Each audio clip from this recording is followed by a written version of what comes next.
longest song goes first. Hello, and welcome to the Saladcast on Sunday, the 1st of March, 2026. I'm your host, Dan Train. Joining me today, Zachary Burgess. Our intros are always approximately the same length. And Robert Kemp. Too long. Too long for Rob's liking. No, not for my liking. They're just probably most other people's liking. I can deal with a long intro. Especially when Netflix puts the skip intro button on screen. Would the podcatchers have that feature nowadays? Skip intro? Yeah. I don't know, actually. That's good. That's a good question. Most of them most of the podcasts I listen to just stick weird ass ads on the front that I don't Start with adverts. Yeah, but I don't think they were like. I don't quite like Giant Bomb, for instance. Obviously, I obviously listen to that, but the start of the podcast always seems to have ads which I think have been regionalized by some service in the way. So they'll be like for Indeed, or they'll be what's that website maker site that has the stern looking librarian lady, like Ionos. There you go. It's like Ionos. Yeah, I get ads for that all the time. Why, is that British or something? No, but like I get those. Less American. Yeah, and then they're normally like mixed in with like what sounds like an AI generated ad but in a British accent. that seems to come up as well. Great. And it's like sometimes like more than once. So you'll get that first British ad, then you'll skip it, and then you'll get Ionos, and then you'll skip it, and then you'll get the same British ad from the first one come up again, and then you skip it, and then you're halfway through the Bombcast theme tune, and at that point you're acceptable. Then you know you're safe. Yeah. That's the purpose of our intro music, is for when we're making loads of money off this podcast, is to separate it from the adverts. Exactly, yeah. So, you need a skippable... You need a block of time into which you can safely skip. I think it should be a rule that all podcast adverts have to have some kind of musical bed so that you can distinguish them from the podcast itself when you're skipping. Maybe, yeah. The worst is when it's the same people who do the podcast who are doing the reading the ads, and I don't know that that's the worst, because sometimes that's all right, but yeah, I think the bedding would be important in that scenario, right? Because okay, bit of a bed. Giant Bomb have been doing that for ages, right? But they normally had something like some backing track to distinguish that this is the ad from the rest of the show, right? And they do that. There's a couple ads they've been doing recently where they've gone back to that to an extent, but it's like those don't have a backing track, and those are, unless you've heard the ad like 50 times, it's a little bit. But you found at that point if you've heard it 50 times. Well, yeah, not that much, but yeah, it's like just I know what you're talking about. The sound quality of this ad is subtly different from the rest of the podcast. Therefore, it must be an ad. They've switched microphones. Mysterious. Yeah. Well, they weren't at home when they made this. I always configure my podcast app to have the skip buttons be the minimum length of time, which on the Apple one is 10 seconds, and then I just tap it. And sometimes I count them, like on this isn't even an advert, but on BBC iPlayer, like if you're listening to like Six Music or something, then the news is, I guess, always a minute and a half. Oh, right. I guess 90 seconds. So I tap 9 times and then I'm back to music. I thought like the BBC intro, the generic BBC intro at the moment is only like a few seconds long, because it does listen on BBC Sounds or something. Like no, I'm skipping a whole news break or whatever that I don't need to listen to news from 3 days ago. The news is on, but you're skipping the okay. Because they have to, for some reason, the BBC has to put news even on like the music channels, or right. I don't know why they do that. Even on the okay, that's weird. Even on Six Music, it has news. Yeah, it sort of and they're on the replays because they don't edit them out, because it's just a recording. I sort of understand why they need to do it on the show to an extent, like especially the BBC being national broadcaster. Maybe you do need to have an outlet for that. But then like they're not alone. Like almost every radio station for some reason has a news segment. Like I don't know if that is like a legal requirement or what, but. Probably is for the BBC, but I don't know why it's necessary for commercial radio. But then they have bloody others as well. Yeah, like, was it Radio X or some of the is it Heart Radio or something? It was like, coming to you from the global newsroom. It's the news. Yeah, well, that's probably because they usually have some supplier, right, for the news. It's not them that's doing the news segment or whatever. Yeah, I don't know if that was in their case, whether it's like the... I assume the read is for them, but not... I don't think they just patch into something or... Yeah, I don't know. I don't know how it's done. Like, 'cause, like those channels, as I say, they refer to the global newsroom, and I don't know if Global is just the company that owns all those radio stations. Oh, maybe they're called Global. Yeah, it could be. Never bothered to look into it, but... The news. Yep. But that's not quite time for our news section, though. No. Because we've got random to talk about. What's going Do on? we though? That's the other question. I mean, I finished watching that Halo show. Oh, right. Oh, no. But that's also tangentially related to games. Yeah, this is a podcast about video games. We got there. Yeah, season 1. I haven't watched season 2 because Netflix only had season 1. And are you going to watch season 2? Has season 1 infused you enough about the possibility of season 2? I mean, I hear season 2's better. And it probably would need to be. I mean, I said last time, it's like, it's not that I think it's bad. It's like, it's not brilliant, but it's also somewhat blasphemous, I guess, to the lore of Halo. But like, spoilers ahead. Like, I'm just going to talk freely because I don't think any of us care. So it's About Halo. Halo. Yeah. What about fake Halo? Yeah. Fake Halo, yeah. Non-canon. I mean, the real Halo has got pretty stupid. It's messed up. After Bungie, yeah. Like they don't, as predicted, they don't get to the Halo. They don't even see the Halo. They sort of vision trip it a couple times. Yeah, because I think I mentioned before, like they're doing what 343's, I guess, take on the lore of this was becoming what it was becoming when they were doing like Halo 4 and 5, right, and stuff like that, where Master Chief is like somehow genetically predispositioned to be tied to the Forerunners in some way. So yeah, the series leans heavily into that by having like 2 Forerunner artifacts called the Keystones that are discovered, but Master Chief and this other blessed one can interact with by touching it in some way. Right, exactly the same as the start of Mass Effect and a million other things. Pretty much, yeah. Right. So yeah, the sort of twist, I guess, or their thing that's very like non-Halo is that the other blessed one is someone that the Covenant took in, a human they nicked from somewhere, and because they sort of were able to somehow detect that she had this ability. So yeah, you end up with a bad guy. But because they were taken in by the Covenant were nice to them. They're on the Covenant's side, and they have a reason to hate humans, and blah, blah, blah, blah, blah. So, yeah, it leans into that tension more than anything else. Right. And it's a different take, but it's kind of okay. Like, it's not, as I say, it's not brilliant, but it's also not awful at the same time. Like, it needs a little. I mentioned something like everything feels like it needs more substance to it, more weight somehow. Like it doesn't necessarily stick the landing for everything. Like there's an emphasis on the backstory of the Spartans and how kind of messed up that was. Something that Halo did start to touch on during the Bungie era. Yeah, in Reach and stuff. Yeah, Halsey is a bad guy basically in this.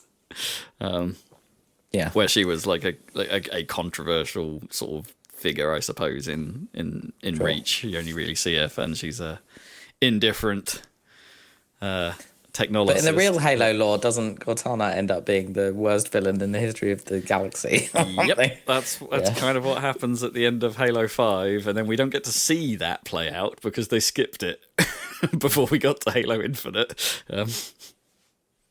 which is mental. Yeah, I don't know. They should probably reboot Halo.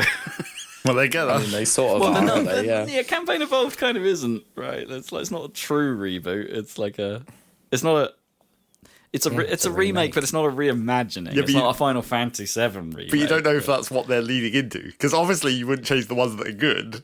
Yeah. You change the ones that people don't like so much. There's in a way, there's like there is the small possibility, right? Because everything in the Halo TV show is kind of pre-Reach, right? Like that whole area. I guess unless you've gone and read the books, which I haven't. Like maybe some of that stuff is explored, but like you can sort of see how everything that's happening in this TV show, apart from the character redesigns, isn't necessarily in conflict with how they get to Reach and how then they find the Halo. But they'll obviously have to change that, right? Because like Chief's in stasis with Cortana, right, during Halo Reach, supposedly.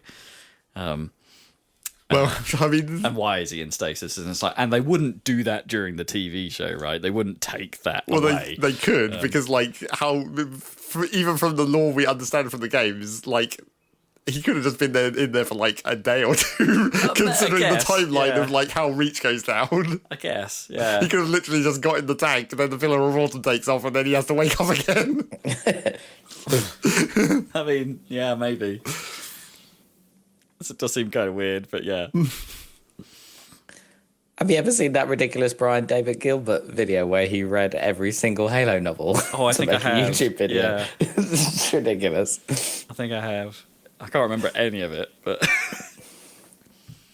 I mean, it's like some of it he likes basically, but the off-piste weird novels, some of them are good apparently, but most of them are trash. Yeah, so I didn't not enjoy myself during it. The whole I think I mentioned last time that the whole like Quan Ha Desert Witches storyline, it feels completely pointless and just a waste of time. It's like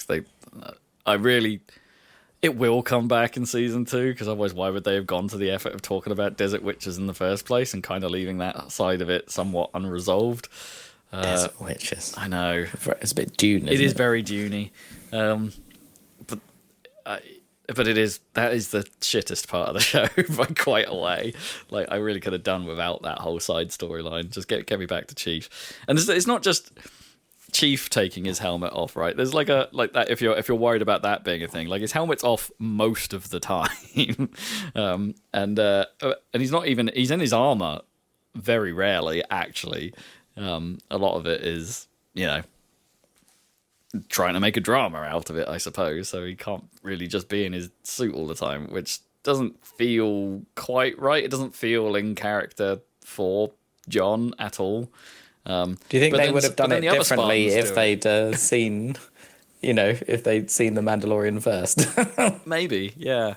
But then the other Spartans are also the same. They kind of take their helmets off far too often, which we do see a little bit, I suppose, in Reach and the Halo games that followed. It's like when you see more Spartans take off their helmets more often, but only the helmet. But and usually only doing conversational sequences, right? There is a sequence in this where they're trying to do a risky flight in a Pelican through a gravitational string or some shit. But like I would have thought like the obvious thing to be like, it's like, okay, if the ship could fall apart, you put your helmet on. Yeah, we know that Spartan suits are okay in space, right?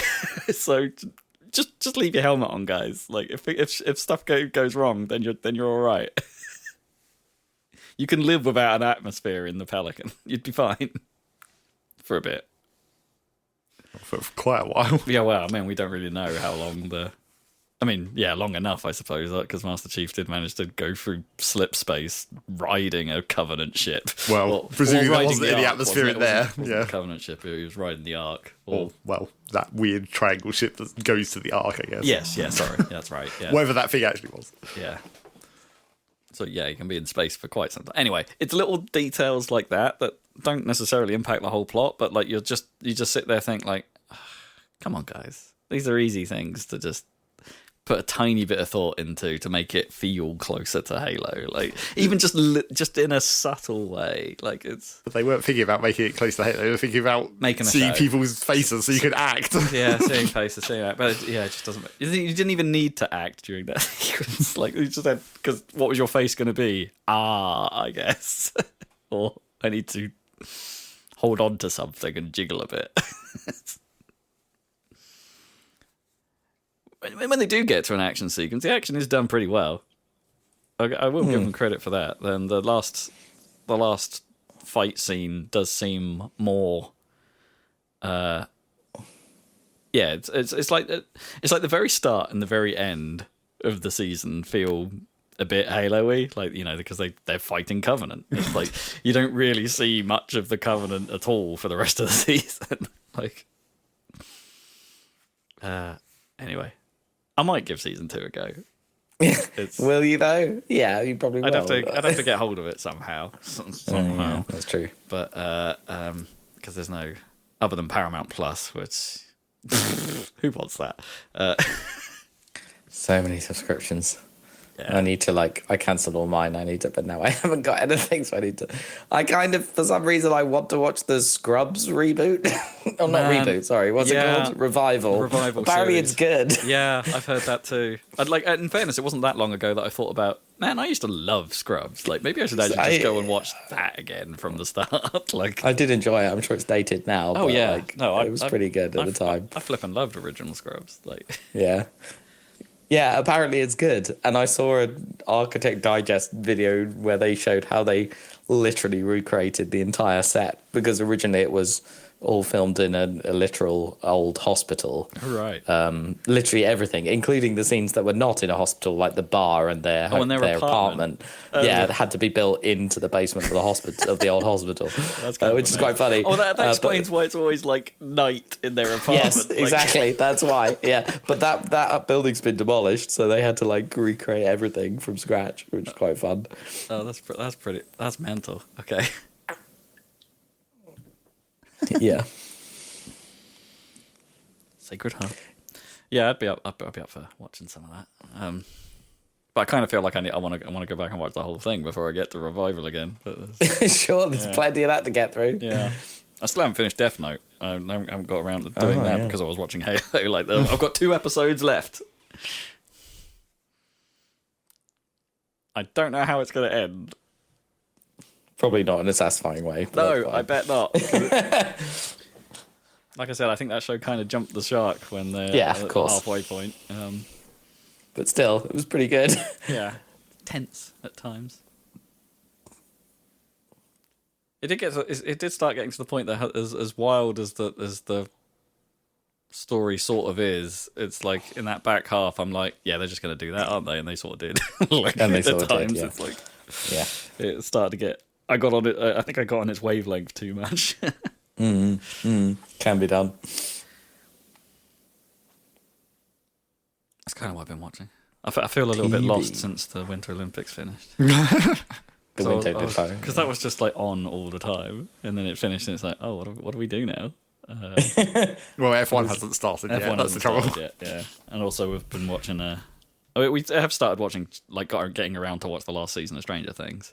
We haven't finished the whole thing. We're like halfway through, but I'm the same. I got to the point, of the episodes before Christmas or whatever, and then stopped. So I still haven't seen the last. I guess how many are there in the last part of it? Like, I think there's 8 episodes in the whole season, or 10, something like that. So we've watched 5.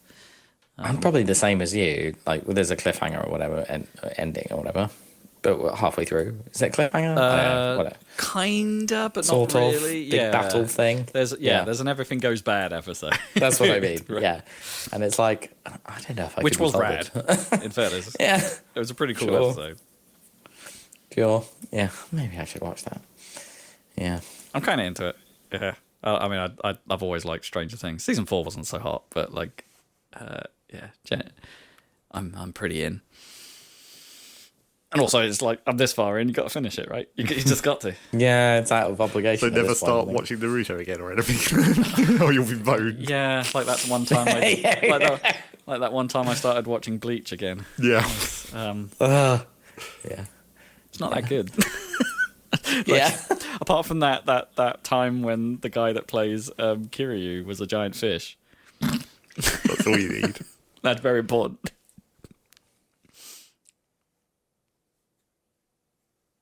I'm not even joking. Same voice actor. It was cool.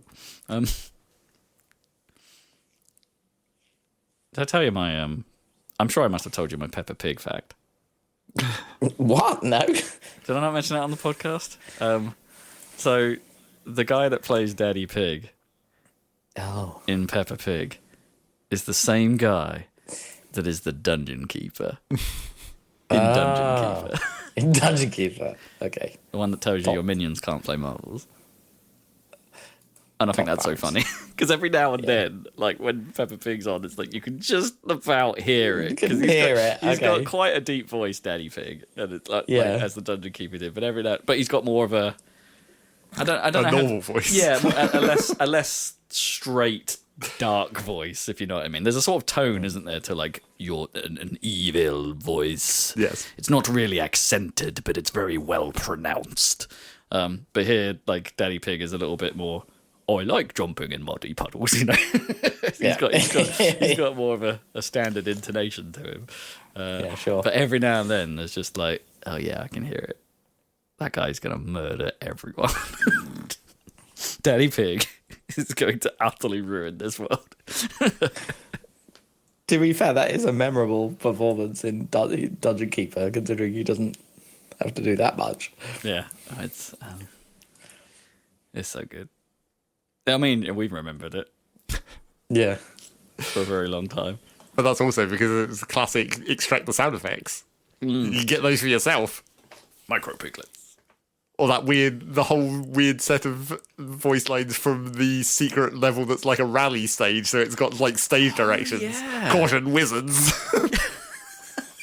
I don't remember that. No, I only got to that secret stage on like one of the much more recent playthroughs. Like I never found that secret stage when I was originally playing that game when I was like 11 or whatever. Yeah, no, I never got very far in Dungeon Keeper, like either of them. Yeah, because there's no other Dungeon Keeper other than 1 and 2. Yes, clearly.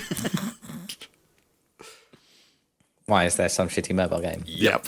Yeah, Boy, is there. I'll just pretend that. But there's that. Like it was like you're in possession, so it's like first person, and it has the directions like it's a rally stage. And then there's the weird boulder golf where you have to slap the boulders into the hole. That might be Dungeon Keeper 2, though. I think. Yeah, I don't remember that. Isn't there one about like actually that rally stage might be Dungeon Keeper 2 as well?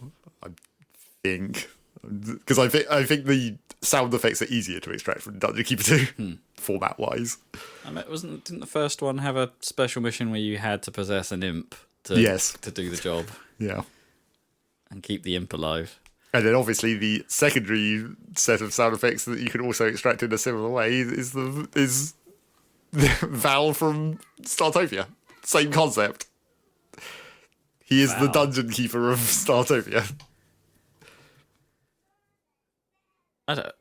For some reason, like my mind has gone completely blank on what Val sounds like. Like everything's it's just always a Rona. Yes, that's the only other voice you need from that game. Did we do a Startopia video yet? No, I don't or did think we so. try and it failed? Yeah, because that game is kind of jank to get running on modern systems. I remember it was kind of always jank at the time. Sure, but it was jank in that kind of old game engine way where it's like it still worked. Yeah, I think it had like an anti-aliasing option that I think fucked up the menu. Yes, like it made the background like not render in the menu, so it just did that sort of streak. Yes, and like the weirdness of like how the menu is incredibly shiny. Yeah, shine tech. Man, Startopia was around, and it has the dubious honor of in the credits saying Startopia 2 will be better. Like and that never happened. Well, no, but then they remade that remake of Startopia, and it was terrible as well. Yeah. Oh, come on, guys. Yeah, we should try and figure out a way to do a video of that. Yes, I think we probably could figure it out. You have to get to a certain point in the story where it's not like perhaps not necessarily right at the start because there's not so much to do. Well, yeah, I mean, you'd want to probably jump in on the Kamarama level the first time you get the bio Kamarama Farmers. Yeah, that's a good choice. Yeah, Kamarama Farmers. Do we have to put a name mod on it, right? Because that was the thing we discovered. You could just mess with the name. Well, it's not even a mod. It's literally just a text file. Yeah. Oh, with all the combinations. Yes. Right. Yeah. For naming. Nice. You could have Farty Bart Fast. I think that was probably one that already existed. Yeah. Slarty Bart Fast. Yeah. Isn't that Hitchhikers? Yes. Yeah. Yes, it is. I mean, obviously, there's plenty of that references to that in other places. Sure. Probably some of the Val voice lines were Marvin quotes, I bet. Oh, probably. Startopia was cool. I do wonder, like, if those, like, are those remakes of games that that attempt that go back and try and do that nostalgia play? Like, are they not as good because they just can't be, like, as in the original game wasn't that good, but the original carries nostalgia with us? Like, is it? I do wonder sometimes if it's just that. In the same way that, like, I don't know that Two Point Hospital was probably the better game compared to Theme Hospital, but there is something about Theme Hospital that's, like, intangibly nice. Yeah. People seem to like, well, the latest 2 Point Museum. 2 Point Museum, yeah. That sounds cool. Like, it does the thing that I think that, 2 Point Hospital probably letting most management games struggle with. Like, apparently it does. These missions are different. Right. Like, quite well. I think 2 Point Campus attempted that, but I didn't stick with 2 Point Campus. Like, it didn't grab me. And that tried it, right? Like, this is a science university. This is an arts college or whatever. And it tried to mix things up a bit in the same way, but I don't think it landed it. I think, like, Mike Minardi from Giant Bomb, who is a big 2 Point Museum fan, like, he summed it up as, it's like, it feels like 2 Point Museum is kind of what they were building towards in the last two games, and this is where it all sticks together and works. I mean, I feel like part of the problem with, like, why 2 Point Hospital doesn't feel as good as actual Theme Hospital is that, like, it's one of those things that it shouldn't count as much as it does, but it just, like, it feels like a Unity game. It feels like those kind of it's just some assets that someone's put together. It's just like whereas obviously in Theme Hospital, when you're working on that old school isometric pixel art where everything has to be made in a very specific way for it to work at all. Yeah, what you mean, it's like, it's just the 3D-ness. Yeah, is it's just like, here's some models. Yeah, I wonder if that's part of it. It's like, but it almost sometimes feels like the 3D-ness is like, oh, this makes it, like, so much more easier to pause because now I can actually move the camera around as I need to. It makes it easier to play the game. Yeah. But it makes it more generic in the process. Yeah, maybe. Because if you ever, like, think about how Theme Hospital does, all the treatment animations and stuff where it's, like, all these partial sprites that it's splicing together and, like, people just disappear and turn into the building temporarily or whatever. Right, yeah. The art direction in Theme Hospital is really good. It's way better than it was in Theme Park. Yes, absolutely. Like, Theme Park was always one of the... Theme Park is an anomaly to me because it's like, I played a bunch of it, but I don't think even then I quite understood why it was such as big a thing as It's only because there was no roller coaster. It was because it was one of the first ones that did that kind of thing. Maybe that's it. Maybe that was just because it was super early, and that I didn't quite see it just yet. Admittedly, most of my time was spent on the Amiga version, which I think was quite cut back, compared to the full blown PC build. I just like the weird jokes in it that you wouldn't get in Roller Coaster Tycoon, like putting more salt on the chips to get people to buy more drink. Yeah. Classic. I mean, they brought that back in Planet Coaster somewhat. Oh, did they? It doesn't really work as directly as it did in Theme Park. And Planet Coaster did have your boy Chief Beef. Yeah, that's all Rob needs. What a fantastic... Chief Beef! It's so good. Anyway, what the hell were we talking about before? Halo. Yeah, I guess. News, TV. News time?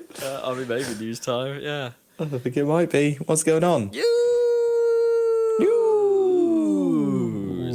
There's a funny video of the McDonald's CEO trying to eat a big arch. Yeah, I heard about that. The internet apparently thinks he really doesn't like what he's eating. I mean, that's classic.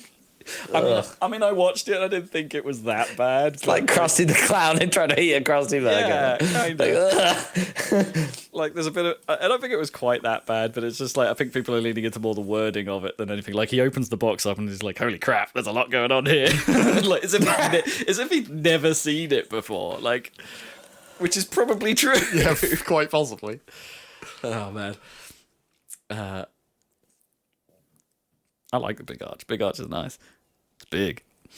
What makes it? What's a big arch? So it's a double quarter pounder with sort of half pound, I guess, but like 2 quarter pounders, but with a different cheese than they normally use in like the Big Mac and the quarter pounder. Okay.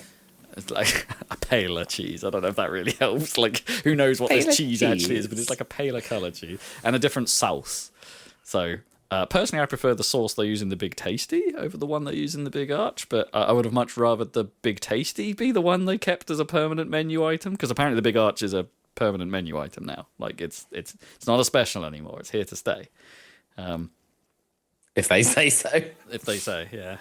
I'm more of a Big Tasty guy than a Big Arch guy, but the Big Arch is nice. It's got like crispy onions in there, and quite like a double quarter pounder personally. Yeah, cheese. I like a McDonald's double quarter pounder. That's pretty good too.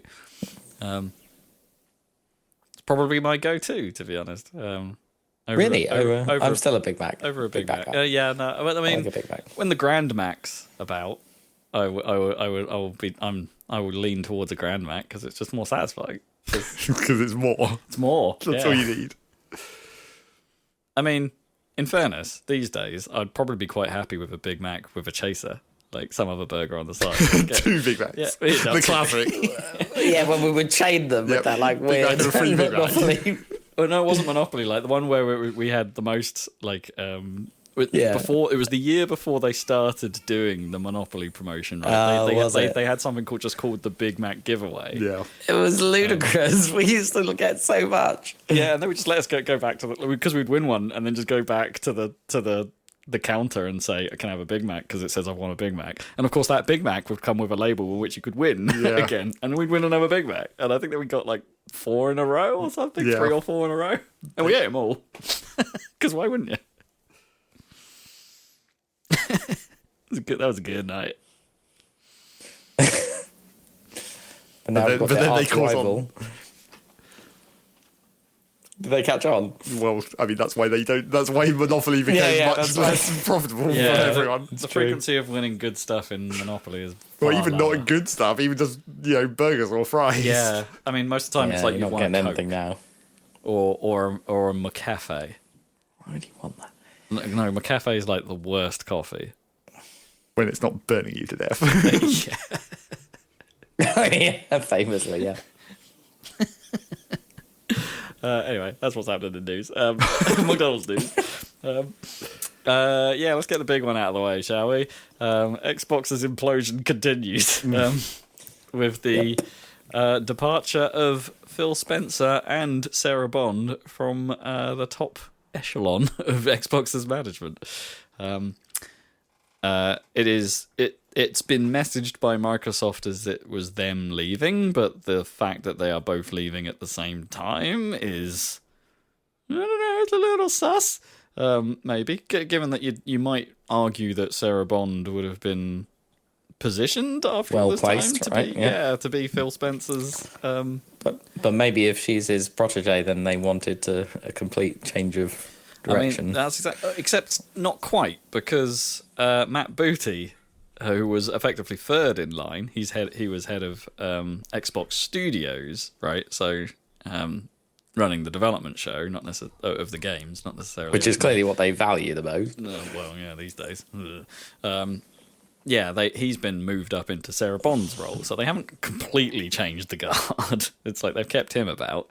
But the most controversial change is who's the new head of Xbox, which is Asha Sharma, who I think they probably could have picked a little better because she comes from the Core AI team, somewhat leaning into all the conspiracy obvious scenario where Xbox feels like it's being gutted or made to somehow spin more money, or in some ways just to fund Microsoft's AI investments and developments. And this doesn't really help that image at all. She has next to no obvious gaming presence.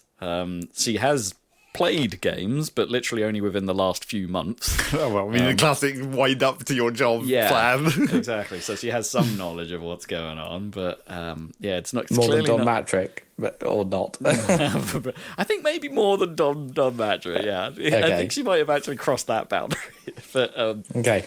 but yes, more of not a gamer, right? Not as much as Phil clearly was.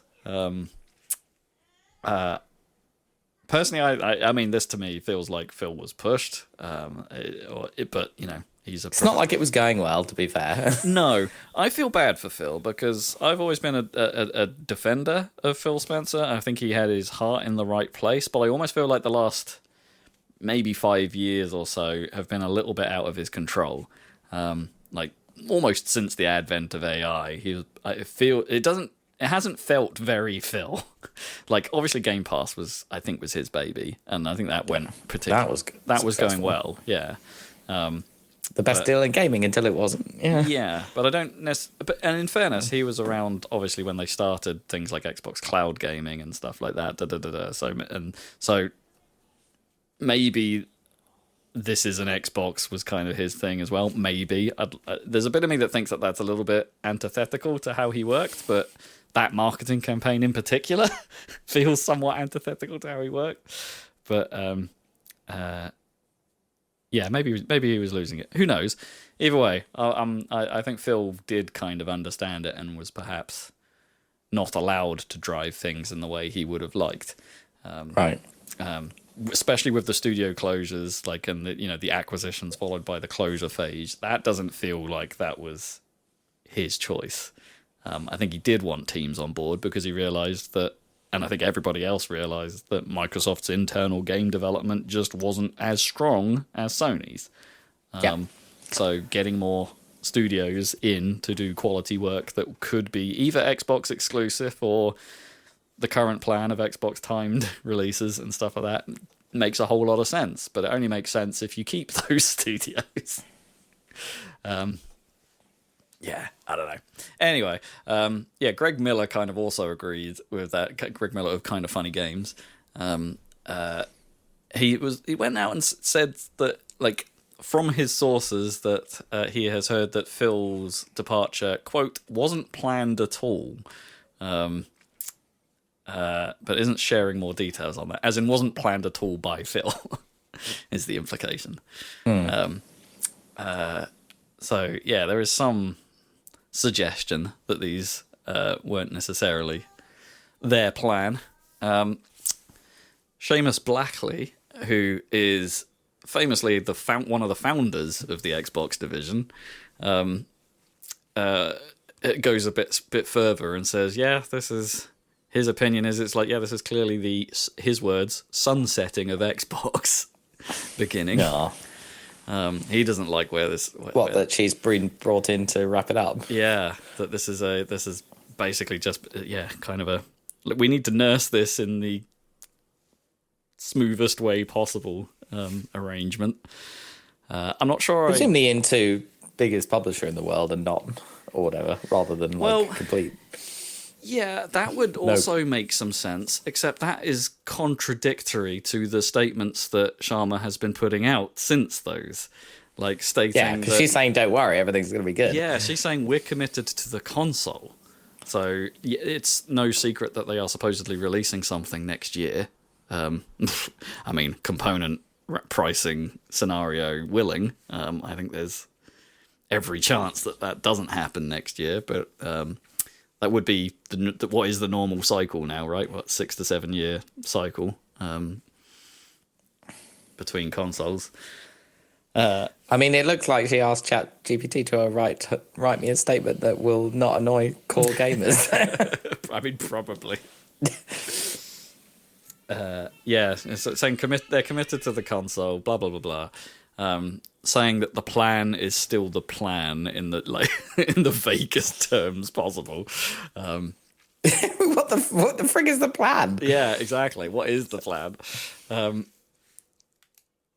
Yeah, I don't know. It's all a bit strange. They also sort of said that that they don't really want to be a publisher. They say that they're not positioned to be just a publisher. I think Matt Booty was saying this, not Asher herself. That it's not really how they're geared up to operate, which is interesting if you think that's kind of what Activision was, right? They're a publisher. They have people that presumably the expertise is available to them if they wanted to just be a publisher.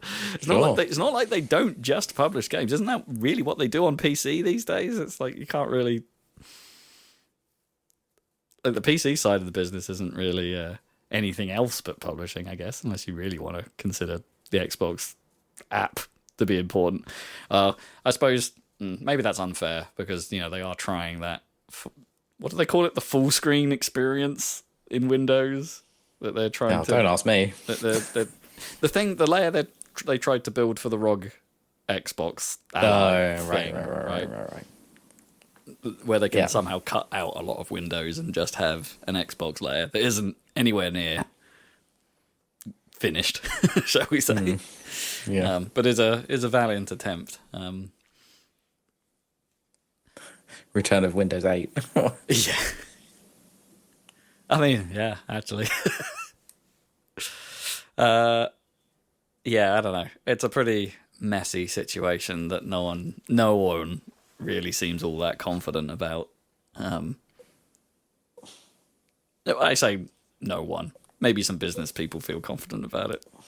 Microsoft clearly must do, otherwise it wouldn't be happening. But well, we'll see. But we don't really know what Microsoft are confident for. Like, what is their goal here? Who knows? Maybe change is good. It didn't seem like it was going in a good direction. So yeah, maybe it was about time. But it was. I mean, Phil was at Microsoft for a long time, and he was in this spot for must be getting on over a decade as head of Xbox. So he's had a pretty good run, and I think he's had a more positive run than Don Matrick. Easily. Yeah, for sure. So shame to see him go. It'd be interesting to see if and what he does next. Or if he just occasionally tweets on things like Reggie does. Yes, it's either going to be Reggie or it's going to be we're going to have another award show. What the Yeah. I don't think he's quite as charismatic as Jeff Keighley. Well, he's fairly used to hosting things, though. Sure. So that's what's going on at Xbox. Brimful of Asher. On the P45. On the P45 of Phil Spencer. Yeah. Not that you get those in the US, but No. They must have an equivalent form of some description. Yeah. Let's go to the other side. Sony haven't been completely roses of late. They have shut down Blue Point Games, who are effectively like the masters of the remaster. Oh, damn it, we need those guys. Yeah, the Blue Point. I don't think Blue Point had a bad hit, right? I don't think they had a mark against them because they obviously put out the extremely popular Demon Souls remake, in particular. I think they worked on the Shadows of the Colossus and redos as well. That's right. They're generally pretty well regarded studio. I was reading on Reddit that apparently they pitched to remake Bloodborne, which is what everyone wants, but they got blocked. It was blocked by the creator, by From Software. Oh, interesting. That's what's happening there. So maybe they plan to do something with it, and that's why. Well, maybe From didn't like what they did to Demon Souls, or something. No, I doubt it's that. Or maybe they don't want. It's literally. Maybe they don't want a Bloodborne re-release coming out in anywhere near the vicinity of Dustbloods. Yeah. I mean, maybe Dustbloods to be done. But From have such an output rate anyway. They're pretty fast studio. That is true. I don't know that it would bother them that much. know what the release. Also, Duskbloods is a Switch exclusive, right? It's Sure, different audience. but that's Bloodborne was a PlayStation exclusive. Sure. Yeah. Oh, but it would stay there, surely. I mean, Bloodborne should be redone, or at least given a PC port or something like that. Should be done. It's just baffling. I don't really know why. I don't think anyone really understands quite why they decided to do this. I guess the only thing that could be the possibility was that these remakes just weren't doing numbers. Like, it wasn't a quality thing; it was a numbers thing somewhere. Or they've decided that they've run out of things to remake, unlike Disney. I mean, maybe. But then there is that God of War remake happening that Bluepoint aren't handling, right? There's like, I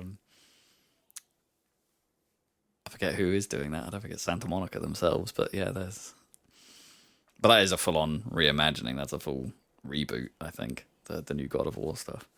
I don't know. I think it sucks. I think these were these were a pretty talented team that I would like to have seen what they would have done next. As Zach says, it's like maybe they ran out of remakes, but like actually that's they A, no, and B, that just means they'd probably do the weirder stuff. Which would have been cool.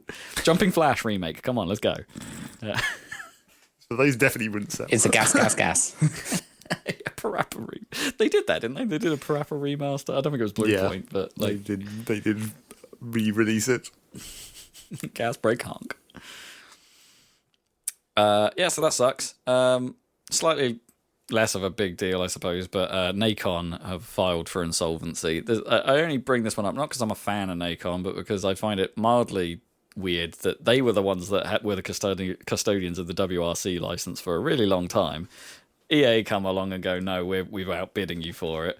They make one game that I don't think really made waves. And then said, nope, you can have it back. And I don't think Nacon had enough time to actually make another WRC game.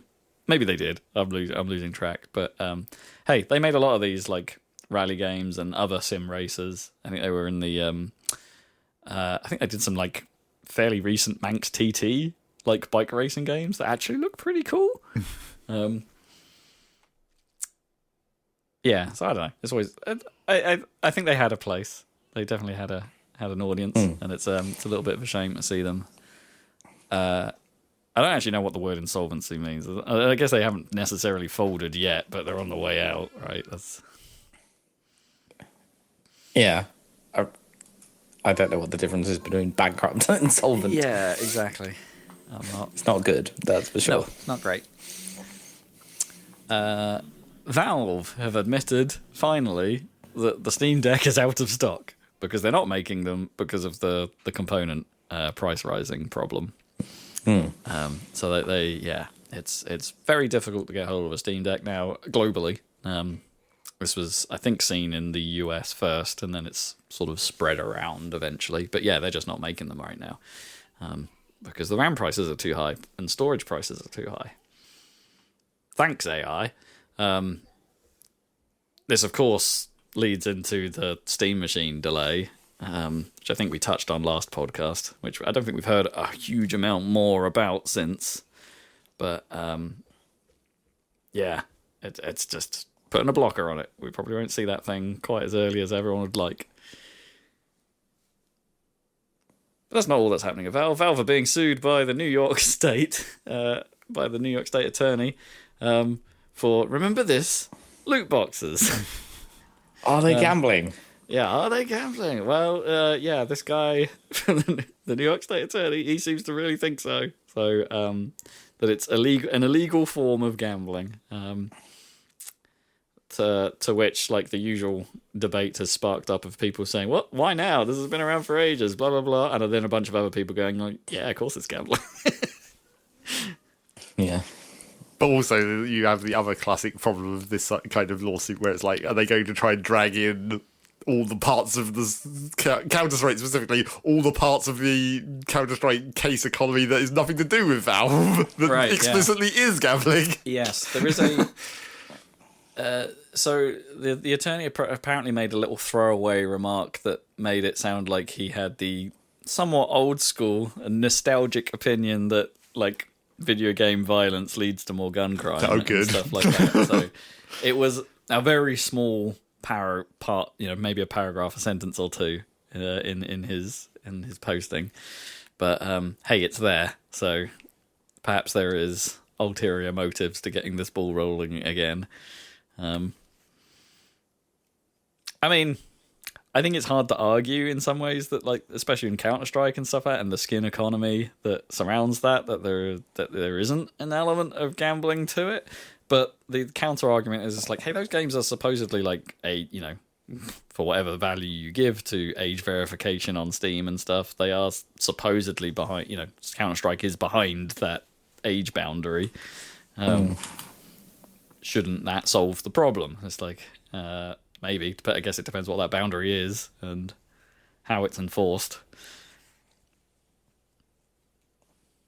Yes, I just don't think you can get away with, like, the biggest problem with Counter-Strike is all the grey market that's not to do with Valve, that turns it from just regular loot box gambling into actual real gambling. Sure, yeah, like money matches, I suppose, or just because you can actually bet on Counter-Strike esports, right? Yes. Well, I mean, you can bet on Counter-Strike esports through regular betting, bookies and stuff. So exactly.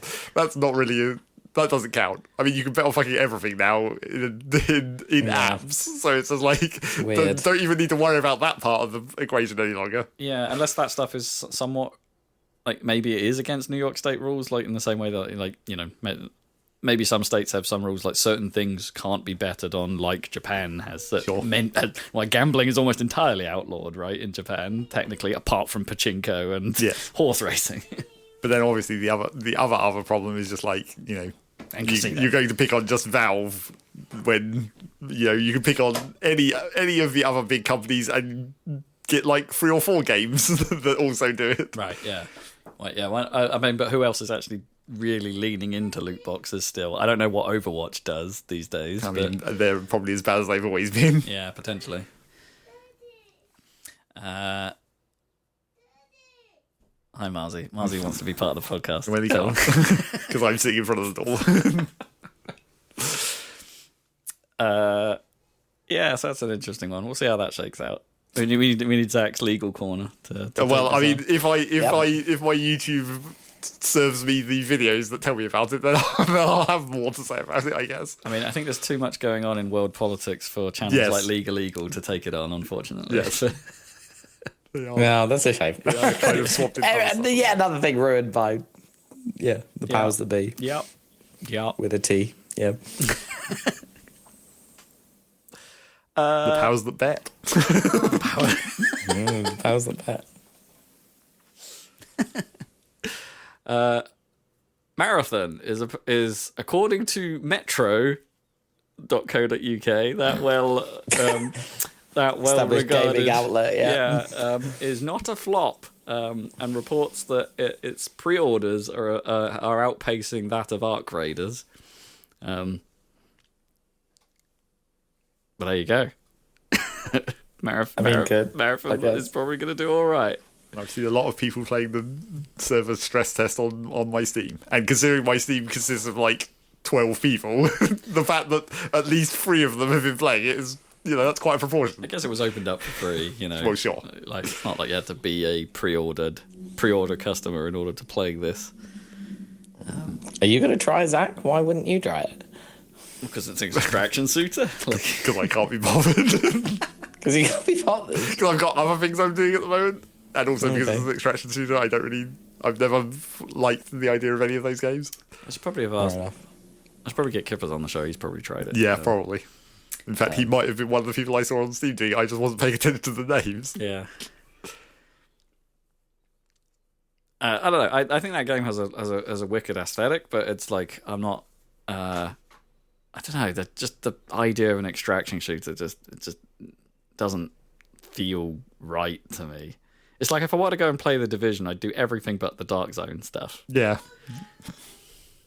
Play the actual game, which I have a copy of and have never done. So maybe I should. So there's that. And finally, Pokemon announced a game. something that has been heavily leaked for a while. Well, but the fact that the Pokemon company is making a new Pokemon game is not the most surprising thing in the world. no, What is marginally surprising is that it's a 2027 release. It's not they haven't announced it for like November like they would have done previously. Yeah. Slightly more than maybe slightly more than a whole year. I think this marks the longest gap between mainline Pokemon games. Yes, thank God.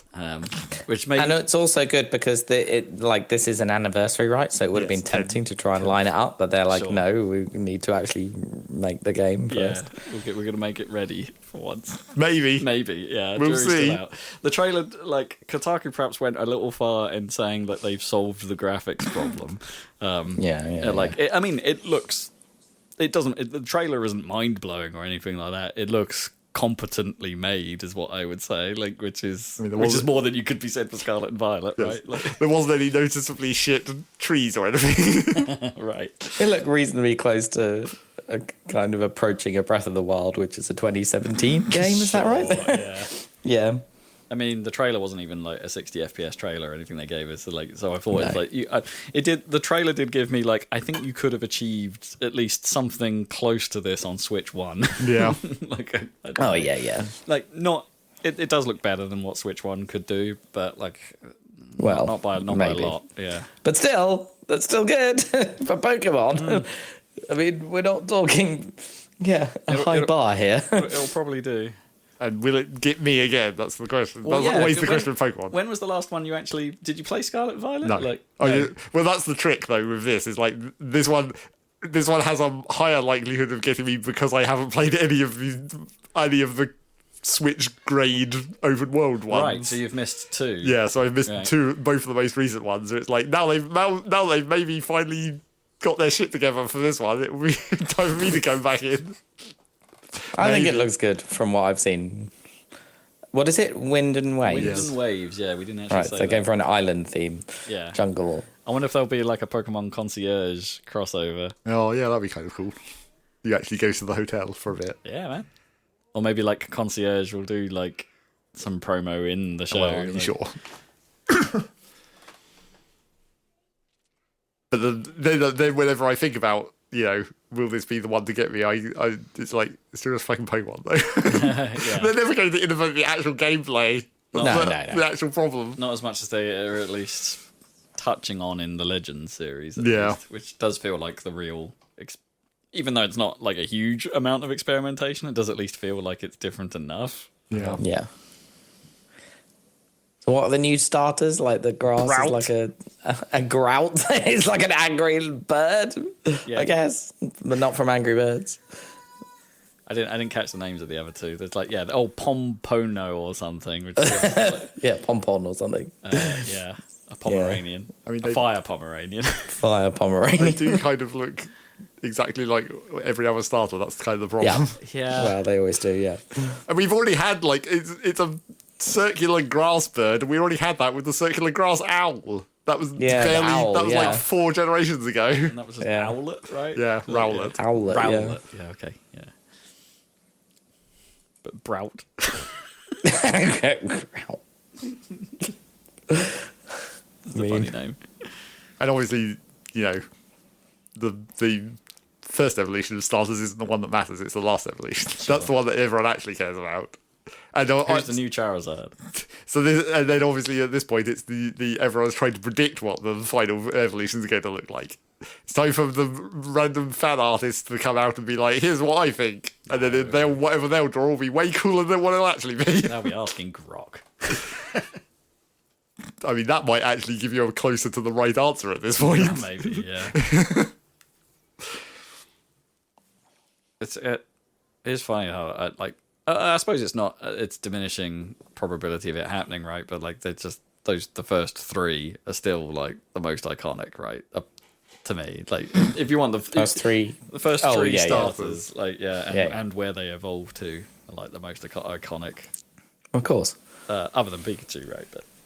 But that's because they were, they were the first ones where they were actually like, just fucking regular animals to some extent. Well, not really. Like, Well, Venusaur. What the heck is yeah, that? Venusaur's kind of messed up. Yeah. regular animals in that they, didn't have to come up with increasingly esoteric ways to make them things. Like, what were the last ones? It was the duck thing turns into like a Spanish flamenco dancer, and then like you've got the sort of dragony one that's sort of like a fiery pepper theme was like that's sort of okay, I suppose. Oh, what, like chili pepper? Yeah, chili pepper. But yeah, it's just like that's why Charizard is classic, because it's just a fucking dragon. Yeah, I suppose you're right. Blastoise is cool though. Yes, I mean that's. I mean, yes, you could argue it's a rhino turtle with cannons, yes. But like,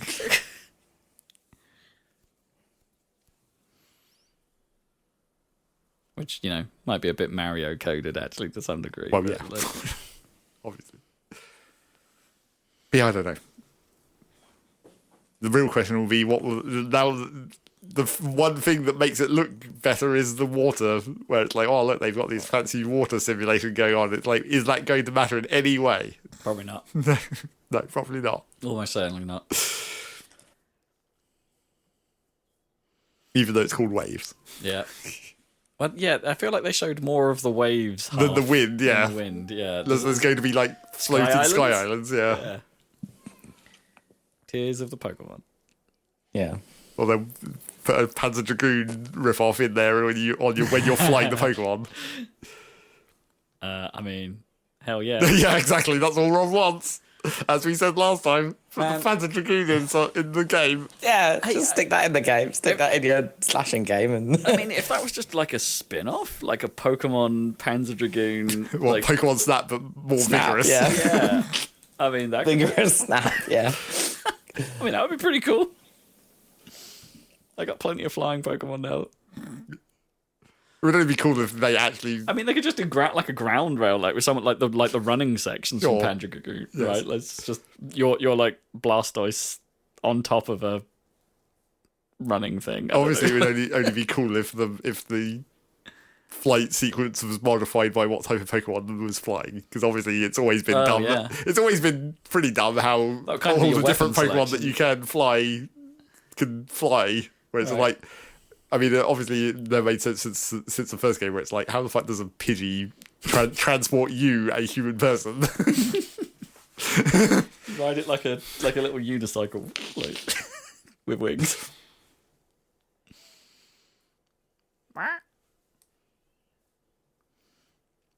So anyway, we won't be seeing that until next year. Apparently, well, I mean, we might be seeing it this year, but it won't come out until next year.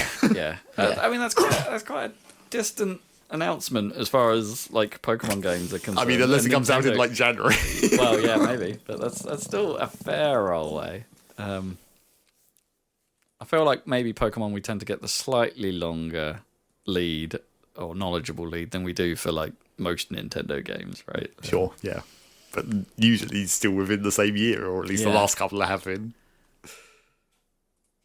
Interesting. Well, you gave me a little bit of a segue there if we're done with news. Yeah, because I'm done with news. Dan, do you want to take us into the next section so I can? Dan needs to do the actual segue though. Yeah, you need to host it. Rob, hi. What have you been playing? Well, I haven't actually played this one. But it's what you haven't been playing. That classic podcast section. Exactly. Yeah. What I haven't. Okay, fine. Don't tell me what you've been playing. Steam Next Fest is on, right? Yeah. So a bunch of game demos have hit the scene. One of which is Panzer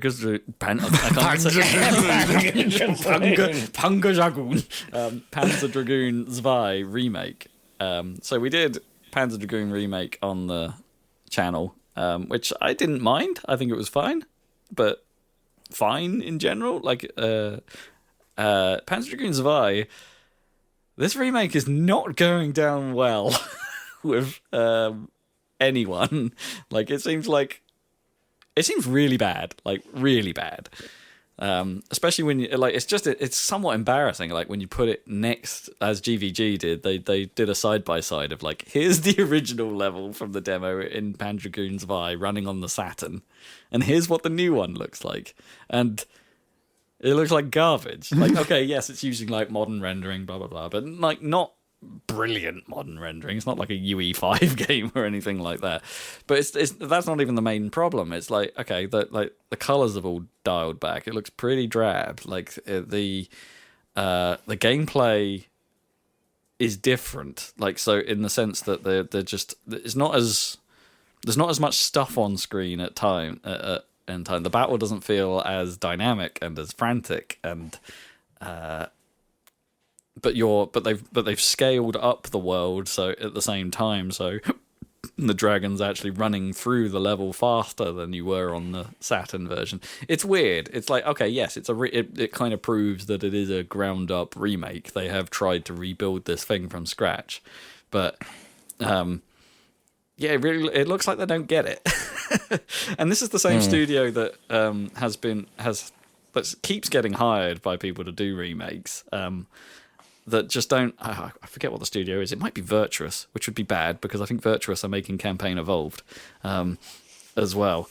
But they're like they've also done like the House of the Dead remakes, which people are a bit iffy on as well because they changed the graphics and they don't play quite so well and stuff like that. Like they don't seem a particularly strong studio, and yet they keep being given jobs like this, or are somehow acquiring jobs like this. And yeah, this one has really riled the fan base.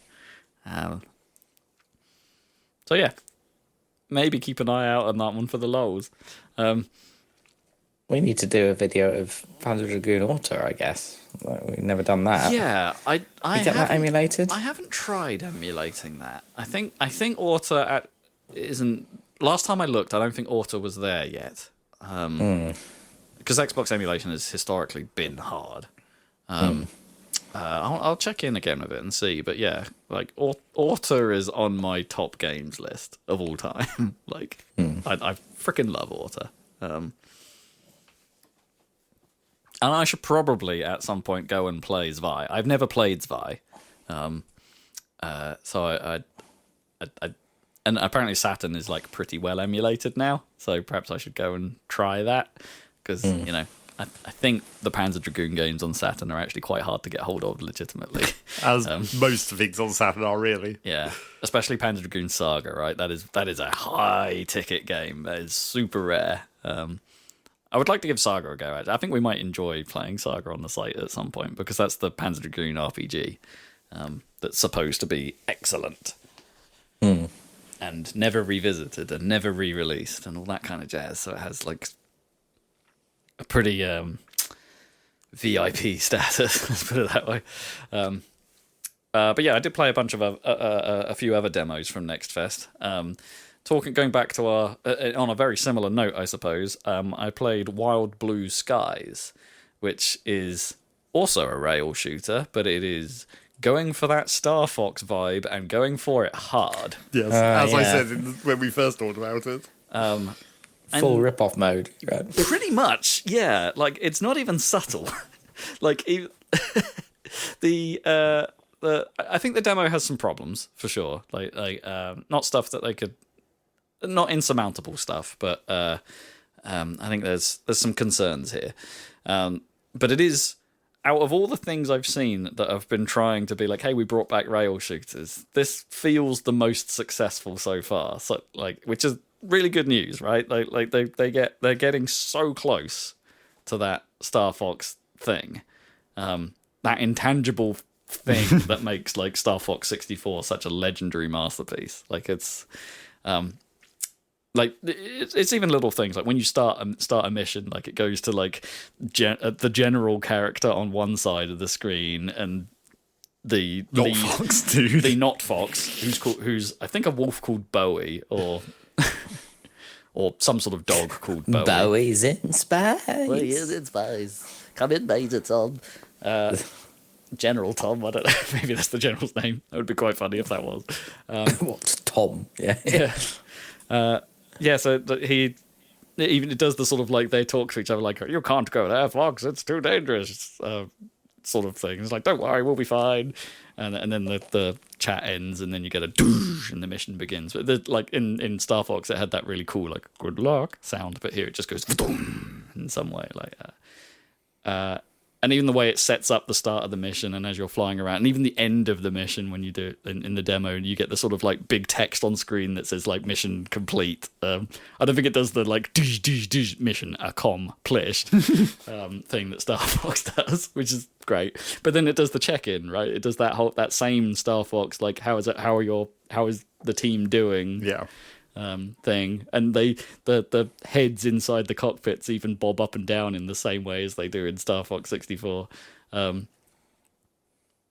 It's really going for it. Like even the map, which they're taking a slightly different tack. Like everything happens on the one planet here, so it's like it's happening in a world. Like they haven't gone like spacefaring. These are like jets here.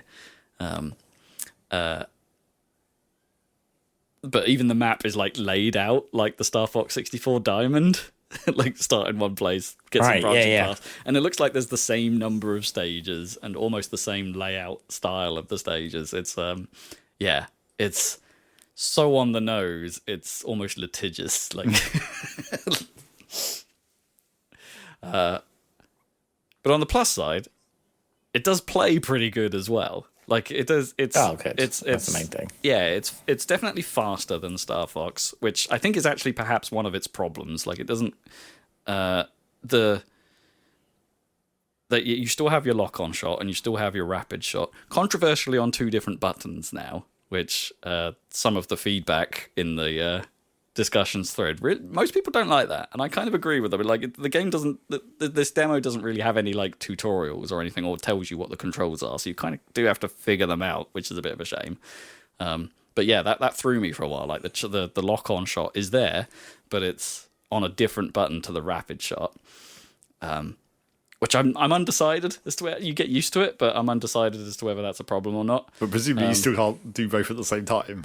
No, you still you can't just hold both down like lay your thumb over both. Like if you've got a lock-on charging, you can't fire your main lasers. You've still got boost, you've still got brake, and those are managed with the same sort of like the speed meter, whatever you want to call that thing, the thrust meter. It's managed the same way. You still have the roll. The barrel roll is still there. The leans are on the triggers in order to do that. So like you still have the bombs in the same way. It's same sort of thing. None of it feels quite as obvious and quite as clear visually. Like the bombs in particular feel somewhat indistinct. Anyway, like less impactful than the sort of diamond, the cool sort of crystal diamond explosion thing they did in Star Fox 64. They just kind of poof and explode. They don't look particularly impressive. That's not so good. But like, so it controls pretty well. I don't think the layout of the enemies has quite that sort of nice flow to it like Star Fox 64. Star Fox 64, like the enemy patterns feel very deliberate and stuff like that, but like there's a lot of this level where it feels like it's like there's just stuff coming at you, blah blah blah. Like they are obviously planned in a place, but like there isn't necessarily an ebb and flow to levels. Like this one just feels like a bit full on for most of its for most of the journey. Like I feel like that ebb and flow was quite. The frequency of it is pretty high in a Star Fox. Like here's a wave of a few things, and then you get a little break, and then here's a wave of a few things, and you get a little break. Whereas this is blah, blah, blah, blah, here's the mid bit, blah, here's the boss.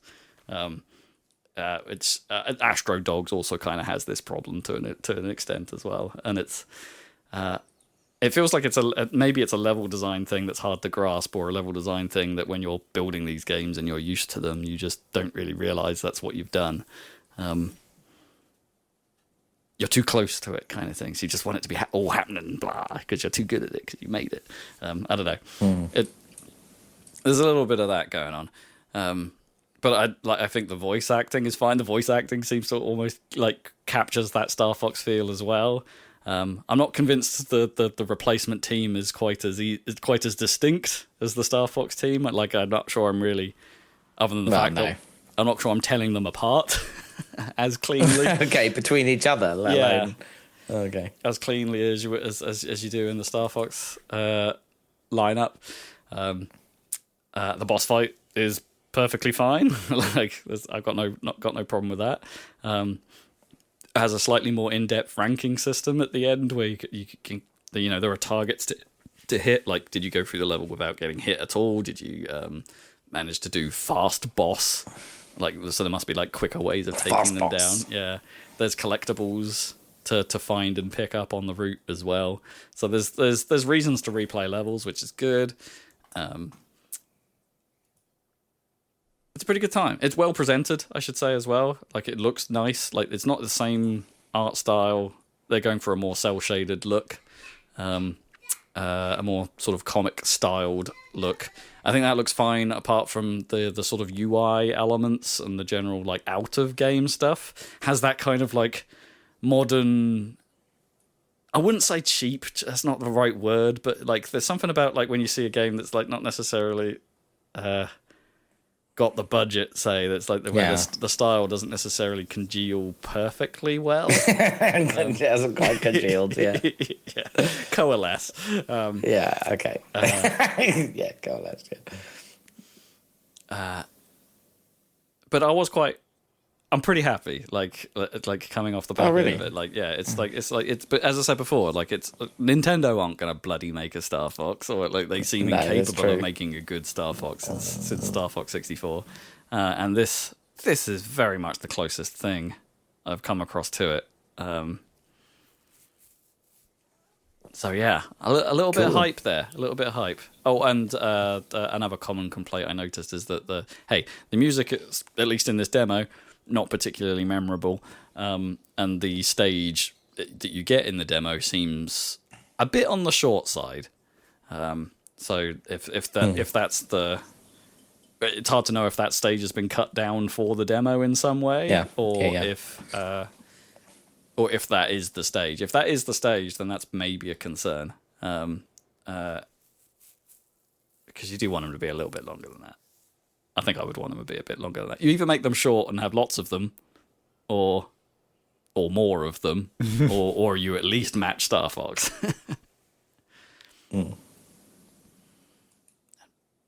So there was that. I played that.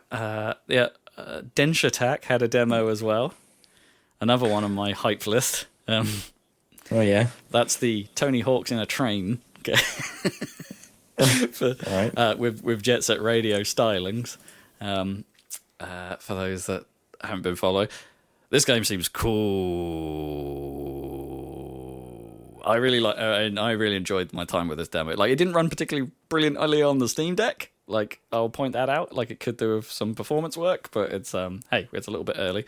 But yeah, this is, you are a train car who goes to places real fast on some messed up rails in Japan.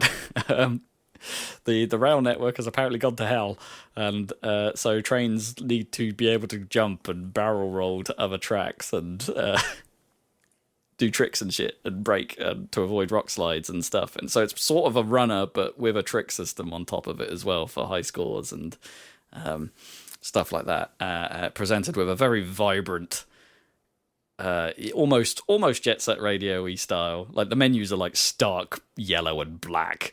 But it's fast. It's really fast. Pretty difficult. I haven't got anywhere near like the high star targets on the levels you get. Like, there are, there's score targets and things and extra accolades to get along the way, as you might expect, to give the levels replayability. But it's got good vibes, man. It's got good vibes. The music is cool, the styling is cool, the level variety seems cool. Like, in the first few levels of the demo, you're like running away from a lava flow and then riding a Ferris wheel at one point instead of a rail, and then having to steer that around a bay. It's clearly getting pretty wild with the mechanics. It has, the trick system is right stick style, like Skate. So you can flick them, which is kind of quite a smart idea, actually, because it means like the left stick and the other controls are all about the positioning. Whereas if you want to get some extra points by doing tricks in the air, that is purely done on the right stick. So it keeps a separation of concerns, which makes it slightly easier to mentally manage everything that's going on. It seems like a pretty smartly designed game. Still on my hype list.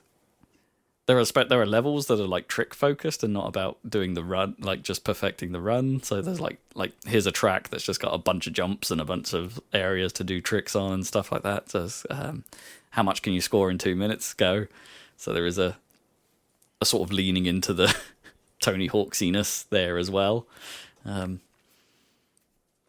There's a system where if you do well enough, you eventually unlock invisible rainbow rails, which give you like alternative routes through levels, and stuff like that. It's a cool game. I'm not doing it justice by explaining it. You probably need to go look at it. It is nuts. I particularly like this is a subtle thing, but like the jump control, like it doesn't stick you to the tracks. Like so, if you jump and the track curves underneath you, your train just keeps going. Right, so you can use that to your advantage to like perhaps take some routes. I bet that will turn up, or you'll just crash.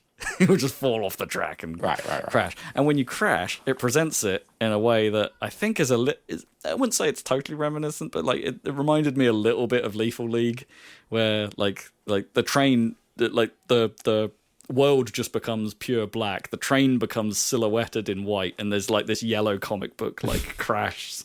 Like splash around it, and it very quickly just wipes and puts you back on the track, like for you to keep going with a little like cutaway to one of the characters going, "I need to do this again." It's slick. Meshanttack. This game's pretty cool. What else did I play? The other demo I tried is this thing called Full Jank Footy. Oh, right. Is this like sensible soccer type thing? Kinda, yeah, but like Jank. But so it's like if an individual match of Australian rules football had been infected by roguelike elements. Okay. So it's done in a sort of pixely, like heavily CRT filtered art style. But Aussie, I don't really know Aussie rules football as well, so that kind of adds to the madness of this thing. Because it's sort of like rugby, but you kick it in between 3 posts and you can run with the ball. Anyway, it's mad. But if you manage to score like if you score a proper goal, I'm going to call them, for 6 points, your opponent then gets a hand of cards dealt to them, and they can pick an ability to change the match, like either to directly benefit them or to add some weird modifiers to the match.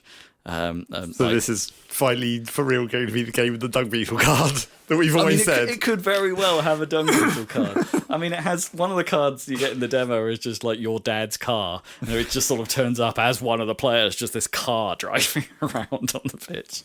Or there's a card that puts portals on the floor, like randomly teleports you to various areas. Or there are some more basic ones as well, like ones that make your characters massive for some reason, or ones that like just increase the power of your kicks and stuff like that. Blah blah blah. There's some basic ones, but one of it, like I find the one of the main criticisms that not just I have, but the discussions forum have, is that the AI is pretty.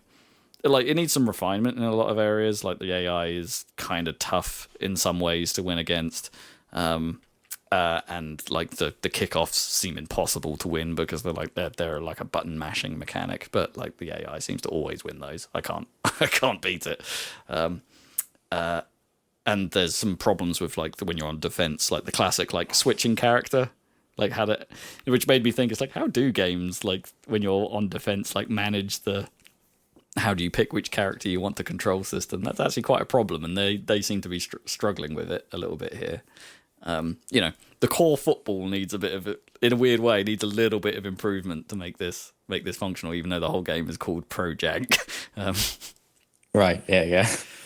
But I think it's kind of nailing what it's going for. I had a pretty good time. I laughed at it. Like, I had one game where I was losing badly, but with like seconds left on the clock, a card came up that was just like, it was called Power Outage.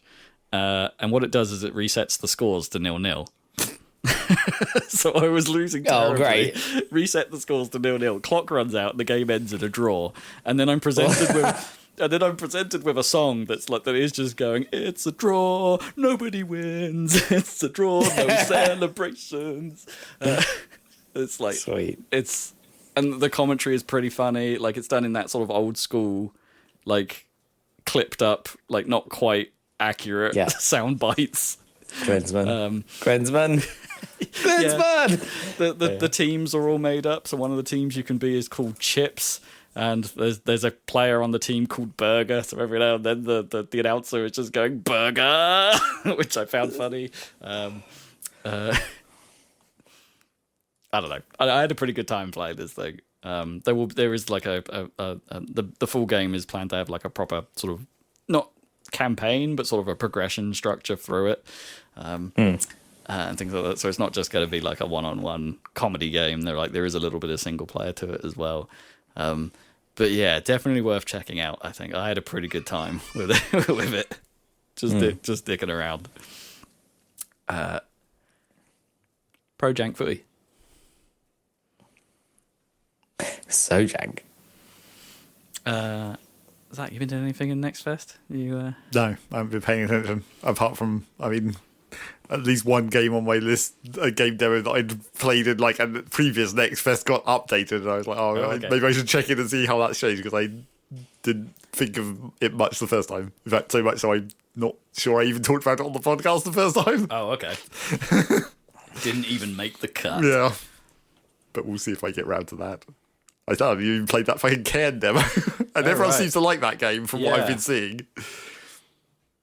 Yeah, definitely. I've heard that too. That's the other climbing one. Yes, the more rock climbing game. Yeah, that's what I've been playing properly. I'm done a few more puzzles on Professor Layton. Only a few? Yeah, I don't know. I sort of fell off it a little bit after last time I talked about it, so I haven't done too much on it. I think I'm most of the way through it now, but the number of nonsense puzzles has decreased. At least it seems like the back half of that isn't quite as infuriating as the front half. So there's that. Metroid. Let's talk Metroid, because that's really the only other thing I'm sinking time into at the moment. Right. Well, no, that's not true. I have been playing more Shantae. Okay. That game's quite hard. Like in a sort of old school platformy kind of way. Like my biggest problem is knowing where to go in their game. Like I lose the plot. Like it does sometimes sort of tell you in like in one bit of storyline. Like it told me to go to this place, but I didn't know where that place was. So I spent ages going one way around the loop world. I think I described last time, right? It's like you can go all the way to the right and end up back all the way on the left, apparently. But I probably should have looked at the manual to figure out where I was going, because I think the manual tells you where all the places are. So read the manual. Read the manual. But inside the game, it doesn't. So I ended up going completely the wrong direction, getting somewhere like what? Where do I even go? I can't go this way. Okay, so where do I go? Turns out I had to go left from the start, right? It was that sort of thing. It's like go back to the start and go left from the start. Go all the way to the other side of the loop as far as you can get. And then you might find some stuff. So, it seems like that game takes a bit longer to play than maybe it should. Like, maybe that's something they refined in the later entries, because this is the first one in the series, right? So, I'm finding the traversal part of it the most... It is a bit tedious. I will go as far as saying, like just going from place to place seems a bit tedious. But I got something that was like did something that was, I guess, reminiscent of a dungeon, I suppose, and that was a bit more entertaining. So now repeat those exact same sentences about Metroid. Yeah, pretty much. I don't know that I'm quite as positive on it now as I was last time. Right. Like, I think immediately after last time, I got Viola, right? Yeah, you got to the desert proper. Yeah, I got out of Vault Forge, and then kind of had a moment of, all right, what now? That lasted maybe a bit too long. I drove around the desert a bit. I found a bunch of stuff I couldn't do. Yeah. Found more stuff I couldn't do. So Metroid. Yeah. It seemed like there was a really long pause before the game started giving me hints, which isn't necessarily a bad thing. Like, sometimes the hints can come in games like way too early, but it did seem to take a while before it was like, hey, maybe you should go here. And so, all right, because I went to the ice place first. Well, you did the exact thing that I said, was like, because of the sort of natural design of that map, you go round it clockwise, which means you go to the ice one first, discover you need the fire to get into the ice. The other corner is something you can't do until much later, and then you eventually get to the volcano in the bomb, right? Yeah, I think that was the thing. The thing did say, like, have you tried going to the volcano? Was what it just straight up said it, and it's like, no, I hadn't. I haven't been down that corner of the map yet. But the ice area is really annoying, right? Because you get quite a way. You have to go into you go into a door, you go up a lift sequence to just reach a room that is just a tram sequence. Yes. And then you get to a point, and then you can go a little bit into that facility before you hit an ice wall. And it's like, well, now I'm boned. It's just like it took too long to get to the point of like no progress without any benefit leading up to it. It's not like I could do anything or find any items leading up to that point. And it's actually a couple of places in that game where it has that weird, like, essentially double loading pause, like getting back into the forest where you have to load into a little mini area that has the cannon that shoots you to the action area you want to be at. Well, that's kind of a shortcut, isn't it? But it is a strange design. It's a shortcut, but it is like a double loading pause, essentially. It's like, why wasn't the end of the level where that door led you to, because that's the bit you're most likely to want to go to, right? And the cannon could take you to the start of the level, like to work your way around if you wanted to pick up goodies. Like, I'm not saying that it's what happened, but it almost feels like it's like they were going to make more level, but they didn't have time, so they're just like, we'll just invent a way to skip over this big hole. Yeah, I guess. Probably not, though. No, maybe not. And then the same thing happened again when I got to Flare Pool and got to the lava lake, and then it's like, oh, you're gonna need something to go. And I'm like, well, what the bloody hell do I do here? And it took it a long time, and I'm like, I don't actually know what I need to do here. I guess I need the ice, right? So eventually you get back to the ice stuff and blah blah blah, and you do a bit of that. But then, like, I needed the icy suit, the Viola icy suit, and I didn't know where to get that, and so there was a large pause before it eventually told me where to get that. Right. And it's like, I just didn't think to go back there. Like, you get the boost ball, right? Not a spoiler. Boost balls in all the Samus games, but like, you eventually get that, and then I couldn't.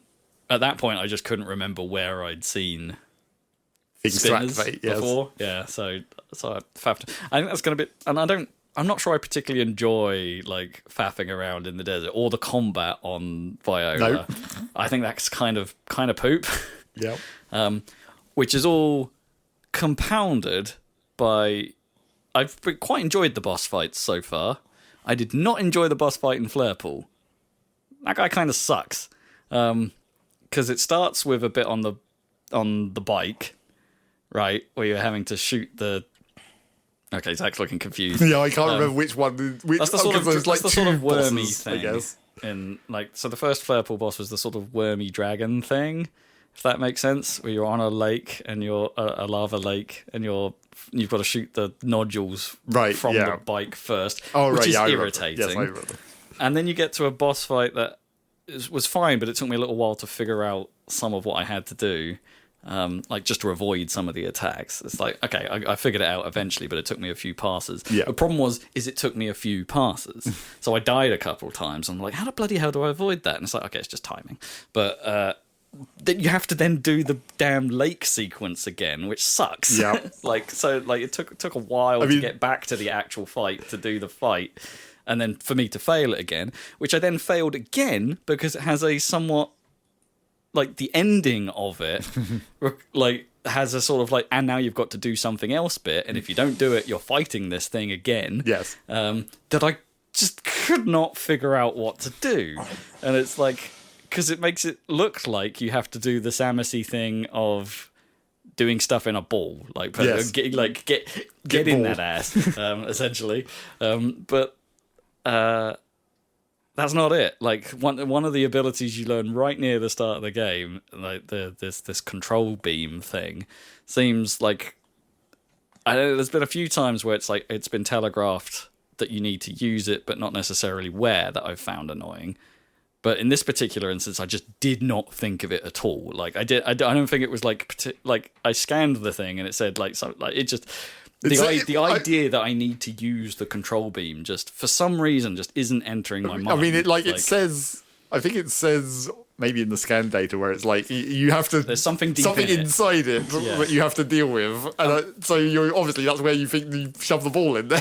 Yeah, that's what I thought. Like, and it's just an open gaping mouth, and I'm like, but I can't reach that. Like, I can't get over there. I think the trouble is that like the previous times that they've tutorialized essentially the control beam, or in the cases where it's more obvious, it's like there's a symbol. There's like a symbol or a really obvious circular hole or a hole which is glowing.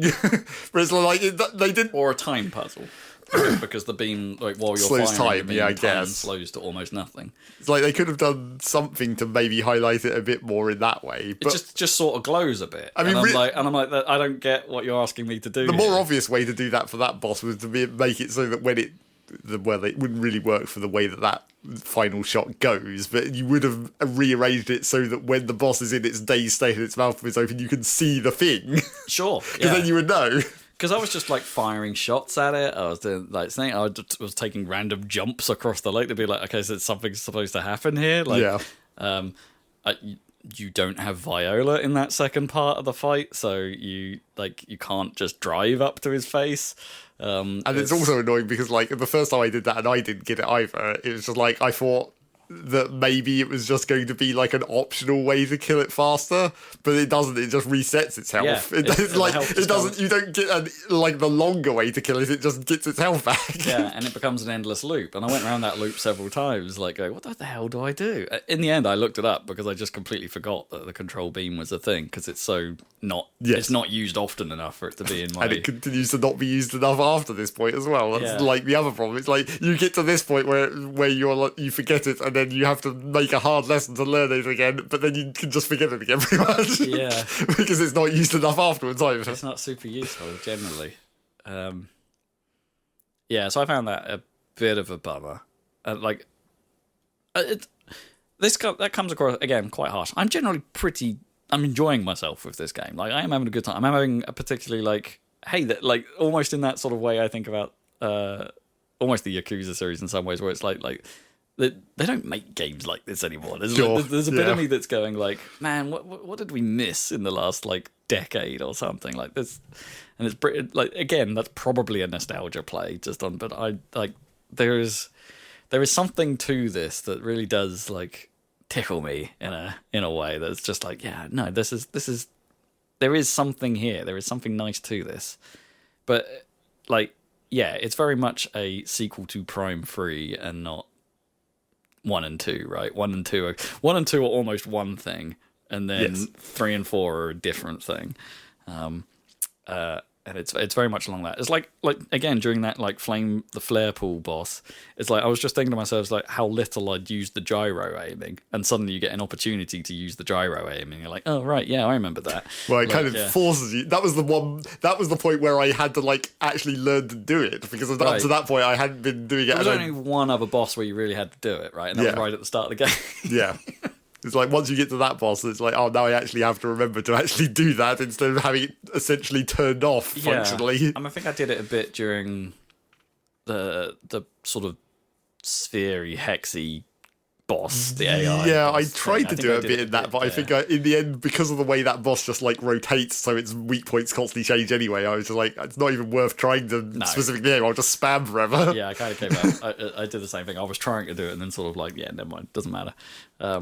Which is fine. I guess that makes sense from an accessibility point of view, that you don't lean on it too heavily, but then suddenly you do. Yes. And also it's a key part of the game. Like it seems strangely another thing that seems a little bit strangely underused. Well, it's just like everything in the game doesn't get used enough. It's like the whole game is too short almost. Like none of the concepts get expanded sufficiently. Right. Yeah, I don't know how far through I technically am at this point, but my like item percentage is like 40%, and my scan percentage is like 78 or something. So I don't know quite what that tells me. Exactly. I'm in another phase where I'm not quite sure what I need to do next, so I'm about to go back to the ice place and see if that's right. But, I mean, typically the hints just show up as soon as you're in the desert again, right? Like as soon as you go back to the desert and just drive for like a minute, that's when Miles will pop up and tell you where to go next. No, so he hasn't. But that's what I mean. It doesn't take a minute. It takes flipping ages before. Probably depends on what you're doing. Maybe. Yeah. Because at the moment he's just saying, "Look at the map if you don't know where to go," and it's like, what? I don't know where. I can see the map. I know where things are. I don't know which one I'm supposed to be going to do things. I've got way more like a. I need that electro shot. Damn it! Like everywhere seems to be blocked by the electro shot, and the magnetic ball. I still haven't got that. So that seems to be a key thing I need. Yeah, I don't know. It feels lesser than the previous games in almost every aspect, like, but only by a little bit, right? And that even like boils down to like how every one of the areas is a facility, right? It's not like you're going apart from Green Fury, yeah, or Fury Grove, Fury Grove, whatever it's called. Like everywhere is just like, oh, you're going into some building with some Geigery corridors, like. Vault Forge is like that. Flare Pool is like that. Ice Belt is like that. Also, those names.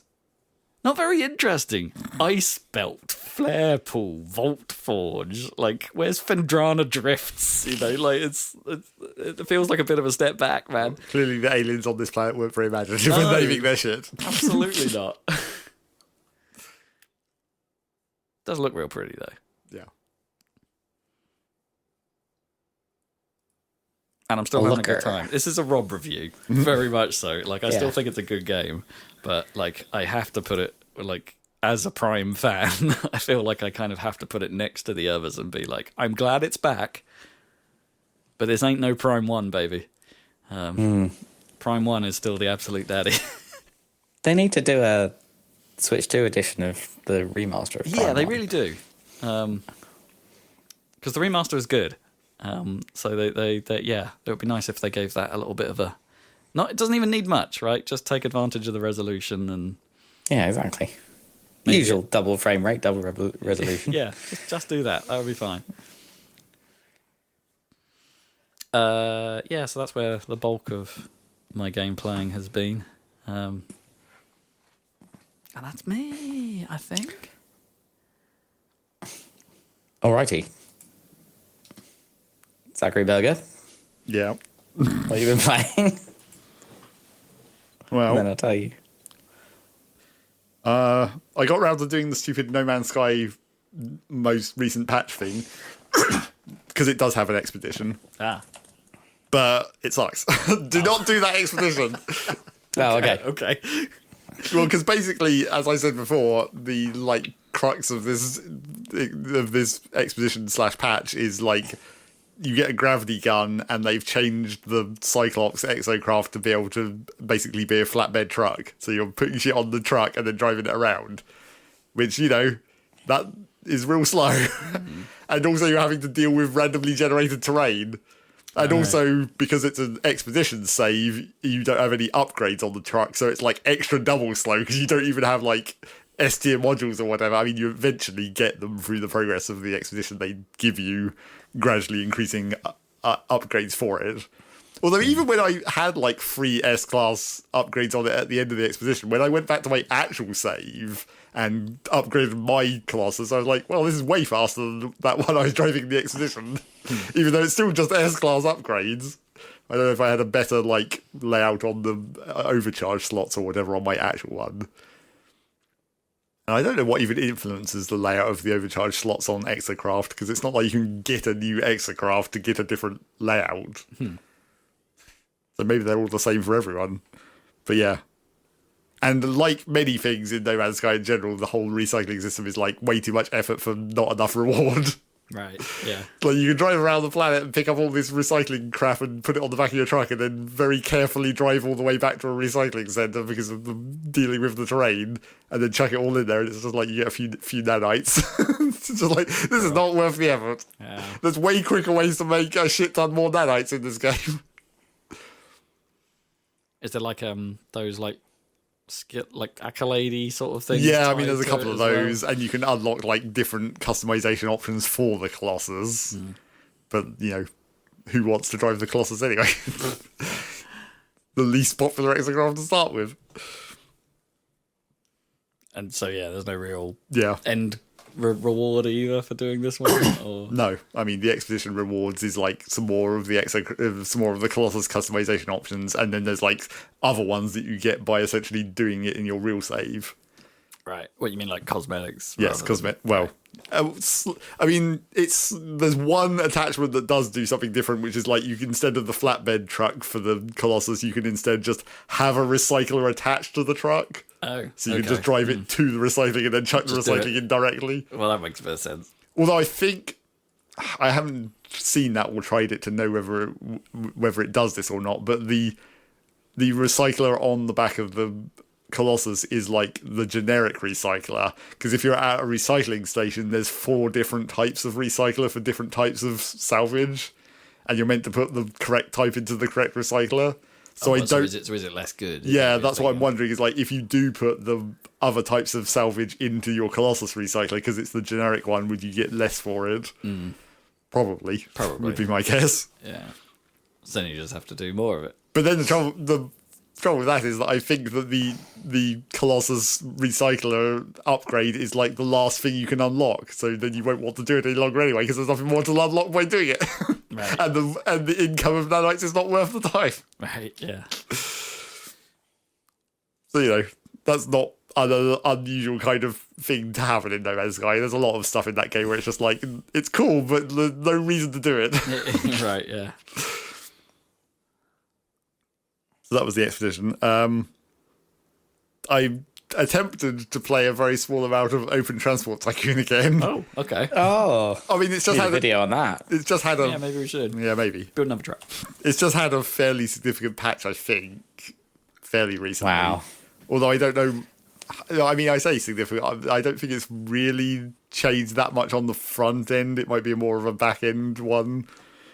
But one thing that has changed since I last played Open Transport Tycoon is they've basically, I don't think they've got rid of it entirely, but they've basically got rid of all the types of signals apart from path signals. Oh, interesting. I think there's a like an advanced option where you can turn the other signals back on, basically, so they are still in the game. But now when you're building signals, the only options in that menu by default are just the path signals, which is like makes sense from a simplification aspect, because like path signals are just the superior type of signal for general usage. But it does mean that if you don't turn on the special option to turn on the other ones, you can't do all the ridiculous fancy shit that you can do with the other types of signals. Sure. If you know what you're doing. I kind of understand that as a UI simplification. Yeah. But yeah, I never knew what I was doing. That was sort of my problem with that stuff. I'd be You like, didn't why know am what I- you were doing in very specific ways. Yeah, why am I losing so much goddamn money? It's like, oh, all of my trains are stuck. Yeah. But yeah, I tried to play it, but like I kept getting, as is always my problem with Open Transport Tycoon, I keep getting hung up on like the map generation, basically, because like, so you go into if you just use the default map generation options, even the ones that have been modified by Open Transport Tycoon to be better than the original, like the terrain generation, the Open Transport Tycoon version of the terrain generation is better. Like the actual way it generates the terrain is nicer and more varied, and more varied in a logical way. And they've even added stuff like the rivers are technically new, because it's just sort of reusing the canal system. I don't think the canals are even in the original. I don't actually remember though. But yeah, you have the map can generate rivers that like flow down into the lakes and oceans. Okay. And if the river doesn't find a way to flow down into an ocean, it creates like a marshy area instead. Oh. So it's like, that's kind of cool for the map generation. But like my problem has always been that, like, if you just use the default options for towns and industries, it generates so fucking many. Like, you never want it on anything except from, like, low or the lowest. Because if you turn it up to high, it's like you can't even build anything because there's just fucking towns and industries on every goddamn square. Ah, you mean realism mode? Kind of. But yeah, that's my problem with it, is I'm always like, this, I need to turn it, I've got to the point where it's like, I don't even want it on the lowest setting, I want it on the custom setting where you type an actual number into the box to say, like, this is how many I want, and then I change that depending on how big a map I'm generating. I want low 0.5. Yeah, basically. But then also the other problem that I have with it, even if you set it to, like, these low numbers, is that the default way the game manages, like, industries opening and closing is, like, way too aggressive. Like, I tried just running a game with, you know, with my settings for, like, really low industries, but you just get, like, constantly spammed by industries opening and closing, and more opening on average than closing, so even the number that I put in didn't matter, because, like, after a year it got up by like 50% anyway. Just from random new industries opening. So then I had to go and download a mod basically to change that aspect of the game. And I was trying to play a mod that also, like, completely changes all the industries as well, so there's completely different supply lines and everything. But the way that, like, the modding works in Open Transport Tycoon is, like, kind of weird, because you have the mods that change, like, the industries are one type of mod. But then if you want the mod that controls how industries open and close and how towns grow and that kind of stuff, that's called a script. But you can only run one script at a time. So Right. if you want to, like, control industries opening and closing and that kind of thing, and you want to control town growth at the same time, you better hope someone's made a script that does both of those. Because you can't run two scripts that do each of those things. Okay. Yeah, you just have to, perhaps, depending on how those things work, I guess, like trues are, you know, okay, now deal with this, now deal with this. Like, you do it in phases like a game loop. I guess. I mean, I assume that's what the scripts are doing. Yeah. But yeah, it's like, unless someone has made a script that combines all the things you want it to do, then you're kind of shut out, like, you only get to choose one. Whereas obviously with the industry replacements and all the vehicle replacements and that kind of stuff, that's just, those mods are stackable, provided they don't, you know, have weird incompatibilities where it's like, oh, this train can't actually haul any of these new items because it doesn't have the configuration for that. And then once I did eventually get through the problem of generating maps and I started playing the game, it's like, it's a good game, but there's, like, no challenge to it. Like, the challenge exists for, like, a year at the start of the game before your first train line starts making money, and then money becomes completely irrelevant from that point on. You just make so much goddamn money. Maybe, yeah. I don't know that I ever necessarily nailed that. Like, okay, it's been many a year since I played it, and the last time I did it was, like, in a multiplayer environment, and just watching myself get trounced. Yep. Yeah. Thanks for confirming that. Well, you had problems with not knowing how the game worked. That was the actual problem. I really couldn't remember a lot of it, and it's but you know, I remembered enough. But then it was just like I guess I never quite grasped, like, what is the effective way to make money here? Yeah, like, I mean, that is one thing where it's just like, as soon as you know what to do right at the start, that is the solves that problem. Where it's just like, oh, take coal to a power station, and that's it. and then my trains got jammed up again. Yeah, so your trains got. Yeah. I had quite an extensive train network going on, I remember, that just didn't function. Yeah. But yeah, that's why when I saw that the signals had been, like, simplified, I was like, that's just adding even more simplification onto an already kind of simple game from my perspective. So, like, I don't need that, I need the opposite, I need more complexity, which is why I want the, like, industry replacement mods to make the shipping lines more interesting. And there is, like, the one that I might continue playing is just, like, a straight swap where essentially it's just a bunch of different industries and more of them. So there's more different places to ship stuff to. But there is another one that I've also played before, and I did experiment with this time briefly, where it slightly changes how the industries manage cargo, where like the industries actually have a proper buffer for the cargo and they actually process it over time. And there's other like individual industries can function differently. So like if you're looking at a factory, it has a set number of production lines, and depending on what you're supplying it, more or less of those production lines get opened up to that material. I see. So if you specialize a factory towards just doing one thing, you can't then start shipping it a different thing because it doesn't have the factory lines set up for it. Yeah, interesting.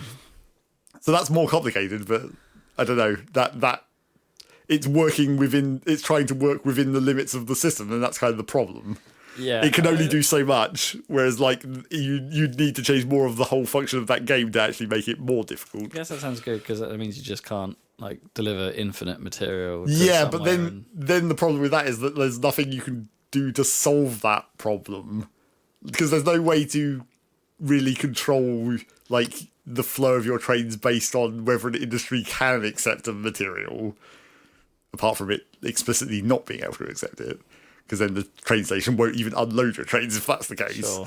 But if it's like, I suppose you could maybe do it using like the timetabling. So you could like set the trains to only arrive on a specific schedule and therefore limit the actual number of trains that would deliver to that one place rather than relying purely on like full load or whatever. Sure, yeah, and not randomly flooding your network of tracks, potentially, like keeping that calmer. But yeah, there's like, you can't really work around those buffer problems just very naturally in that game.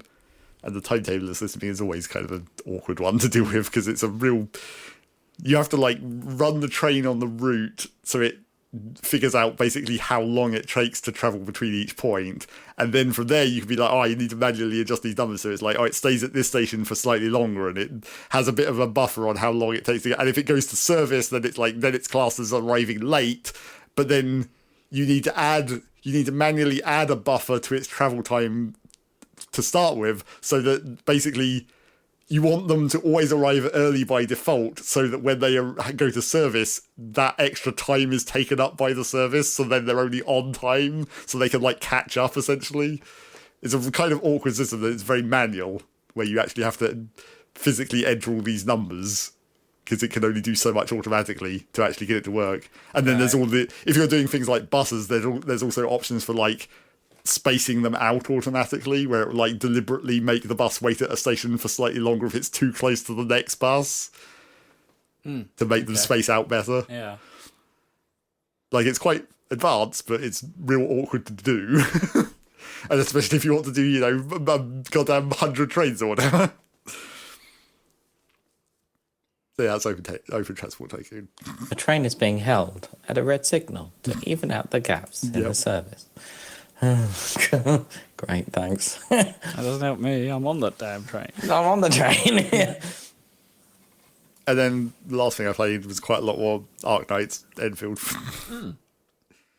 You stuck with it then? Well, I mean, I've got to the end of it, which is the thing. Okay. Because as I kind of guessed last time, from just the menus of it, there are like only 2 maps, although it's more like 1.5 maps because the second map just isn't finished either. Oh, right.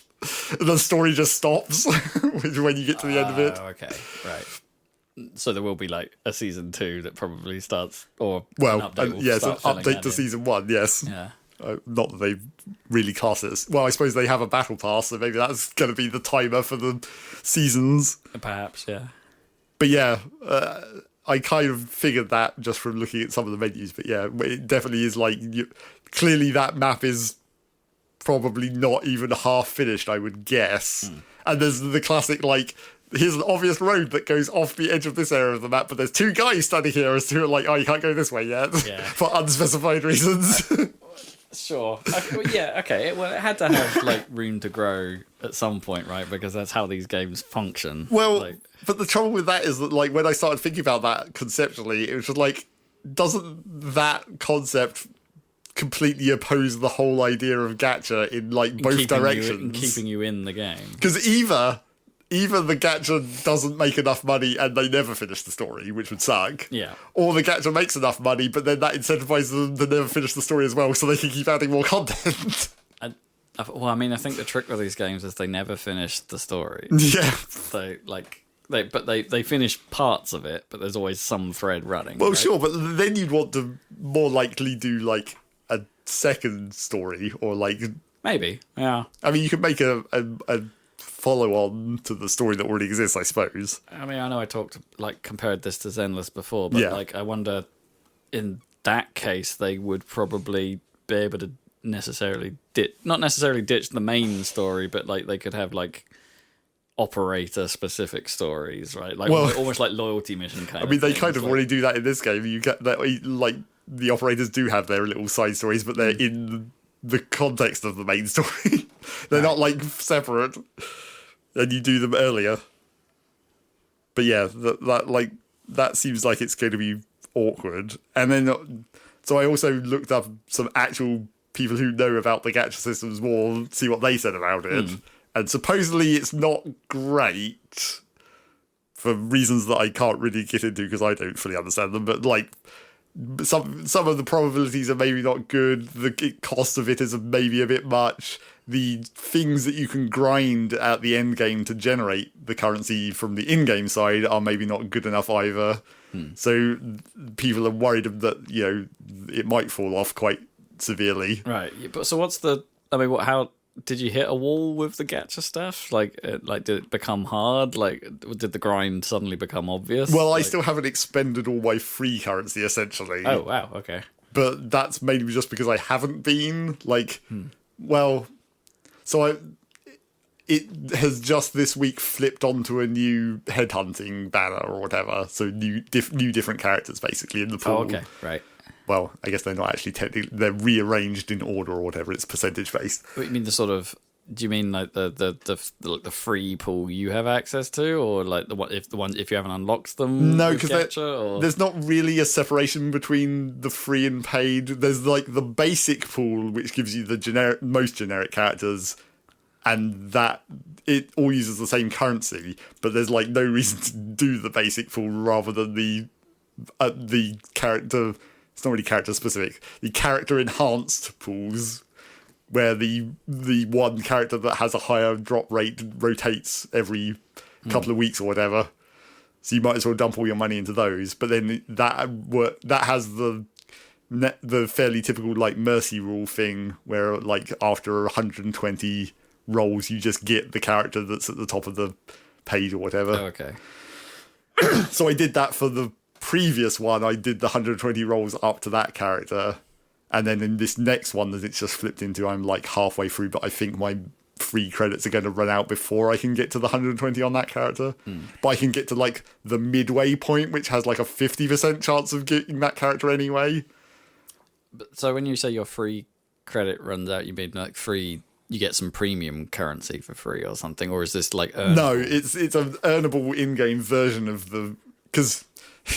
I don't understand why there's this mid-step, but when you buy the premium currency, you then convert it into this second currency that is the same as the one you get from in-game, but there doesn't seem to be any other reason to do that apart from to roll the characters. I mean, maybe they're just trying to extra obfuscate the value. Probably. But yeah, I haven't got through all of the... But the thing about that is that obviously now that I've completed the story and all the map content that's there, I'm not really going to be getting any more of that except for the end game grind stuff, which people say isn't a very good income rate on that front. I mean, logging in daily gets you 2/5 of a character roll, I guess. Oh, okay, wow. That's quite slow. But you can do some other stuff daily as well that will give you a bit more than that. So that's just only from like the login bonus, basically. So yeah, I don't know about that. I don't know how that's going to shake out in the extra long term. Then is the implication that it's not necessarily worth engaging with the end game? Like, is it worth just seeing the story content, stopping? Yeah, and then waiting for like whatever the next update is. Yeah, I mean, it does seem like which doesn't seem great for a free-to-play model. Yeah, that does seem to be what people might be saying about it. So yeah, I don't know. I mean, not good necessarily. I mean, fine for you as a player, I suppose, but not necessarily good for the company. Game. Yes. Yeah. So I don't know how that's going to be. And the other thing that I also think is going to be weird about it going forward is that like the power curve is just going to be really jank. Because, like, I've got to the end of the game, which appears to be, like, the middle of the second map, essentially. They're clearly not done with the second chunk of the story. Sure. And, like, you know, we've already leveled characters up to the level cap of 90, so are they just going to keep adding 30 more levels with every map zone, essentially? Like, we're going to be getting to the end of the story and we're going to be, like, level 300, and we're going to have, like, 5 more tiers of different XP items to level up. Probably. It's like, this seems like it's going to be a real problem to solve. Either that or, you know, you just use that time to level up other characters, like... But you're not really using time to level up characters because, as I said before, the level ups are purely item based. Sure. There's no actual fighting involved. As soon as you get a new character, you just spend the XP items that you've stocked up to just level them up to whatever level you need, and then that's it. The only exception to that are like the super rare materials you need for the promotion step at each like 20 levels or whatever, and those just things you pick up from the world, so it's almost a daily thing again. Right, they regenerate over time. So yeah, I don't like that. Seems like it's good. And it's the same with like all the characters' skills. They have a level up tree as well. Obviously, it's only like incredibly minor percentage bonuses or whatever. But you know, you're going to get to the cap of those within these 90 levels, and then what they're going to do? Just invent some more levels for that as well. It's kind of weird. You can't like. I guess we'd need to look at the other games in this space to try and see how they do it, and see if we get a feel for it. But yeah, I get the feeling maybe the cap just goes up. But it does just feel weird because, you know, with the way it is in the menus and everything, it feels like a system from a complete game. Like, it feels like, oh yeah, the levels are just going to go to 90 and then they all max out and you'll reach the mastery of each of these skills where you've leveled them up. But then, like, they're not even done with the game at all. Yeah, well, they have to introduce some other equipment layer or something. I mean, you have an equipment layer. Yeah, but like another one. Yeah. You know, like how something like Destiny, right? You get to a certain point and it's no longer about your level, right? It's about loot levels. Sure. I mean, there is right at the end of this, well, right at the middle of this second era, I guess, they've just introduced the idea of basically doing the items eating other items for your armor now. Okay. Right. But because the armor is something you can manufacture, it's like that doesn't seem like that's just a time thing. Like, I'm manufacturing, I mean, there is a currency involved as well, but it's another different currency that's not related to the gacha currency directly or whatever. But, like, I am just manufacturing these parts, so theoretically, you know, you just wait, and then you get more of the bits of the armor, and then you feed it into the other armor, and then that upgrades the armor. The slightly more difficult one is the weapon attachments that have stat bonuses, because those use your sanity, which is basically your daily energy pool. So you can only do that so much per day to get the weapon attachments, and then you feed them into each other and they upgrade. So then I guess that is where the grind is. Attachment is pure madness. Yeah, I don't know why it's sanity exactly. So yeah, I don't know about that part of it, how it's going to go going forward. And I you know, I'm going to hang around until I see one major update, see what actually happens when they do a you know, actual major update, add a new map chunk or whatever. I mean, the other thing about the second map is it feels different from the first map in well, the main thing is that in the second map they've just absolutely spammed it with like chests and little loot blobs, I guess. They're like these little pyramids that signify there's some extra loot there that's not a chest. Okay. But they've just absolutely spammed the entire map with them, and it feels way too dense in that way. Oh, weird. But it's like, is that a response to like some kind of, you know, when they did the beta or whatever, people were like, oh, this first map feels too empty, so they've like overcorrected in the other direction and just put far too many individual items in the other one, rather than, you know, you could do it a more logical way of like making the contents of each individual chest twice as expensive, but then you wouldn't need as many of them. Sure, right. So I don't know. That's that. Or is it like the cynical way? Like, is it a way of slowing you as down? A player Yeah, because you need to wander around for a lot longer, exploring every nook and cranny of this city to find all these millions of chests. So yes, it could be that as well. I mean, it's the unfortunate nature of free-to-play games, I guess, that you kind of have to look at the design with a bit of cynicism. Yes. But yeah, I spent time basically like optimizing all my zipline routes and stuff for the daily deliveries and things. Whereas like if I'm going to keep coming back to do the daily grind, you obviously use the zip lines to minimize that as much as possible. Yeah. Just run the zip lines directly between all the things you can do daily and then save you a lot of running or teleporting, which is really a loading time problem. But yeah, and then the second map. The other thing about the second map that it makes it feel different is, like, for some reason in the second map, the anime goofiness gets turned up a lot more. Oh, okay. It's like, comparatively to the first map, where it was fairly, you know, semi-serious anime sci-fi, it's like the second map, they really turned up the goof. This is like the sort of in-between arcs sort of season. Well, like... not really, though. It's still definitely part of the main story. And the actual things that you're doing that are like the main story in that area are still quite serious, but it's just like in amongst these more goofy character moments with the secondary characters. And also the writing continues to be extremely weird in its like overly English translation. It's like did they get a two English company to do the translation, or was it one Chinese guy who learned English too well doing the translation? You like watched a lot of Corey or something. Yeah, well, I mean, like when you've got this second area is like more Chinese styled. It's like, you know, space China or whatever. It's got that styling to it, but it's like you've got a guy with a fairly significant Chinese accent in this case. Not that, you know, that's not a normal thing. It's just there's been plenty of other accents. It's just this guy happens to have a Chinese accent. Okay. But then he's saying things like saying how he's pissed and telling people to sod off. And it's like, that's not right. Is sod off like an American thing? I'm not sure. Yeah, maybe it isn't. Like sod off. It's like that's far too specifically like an Englishism for even just the American market. A Britishism. Yeah. More than yeah. Yeah, it is. Yeah. So it's like I don't know what is going on there. It's just like okay, pissed. Like in the not drunk sense is marginally, an American yes, thing. It's better. But yes, I mean Limp Bizkit sang it. Sure. But it is very strange that it's just like. Also, you can sort of feel it in the voice acting in some cases where it's just like maybe the voice actors also don't exactly understand the context of that. He definitely didn't say "sod off" in as much of an aggressive way as the word "sod off" implies. Unless they're just like goofing around. Oh, sod off.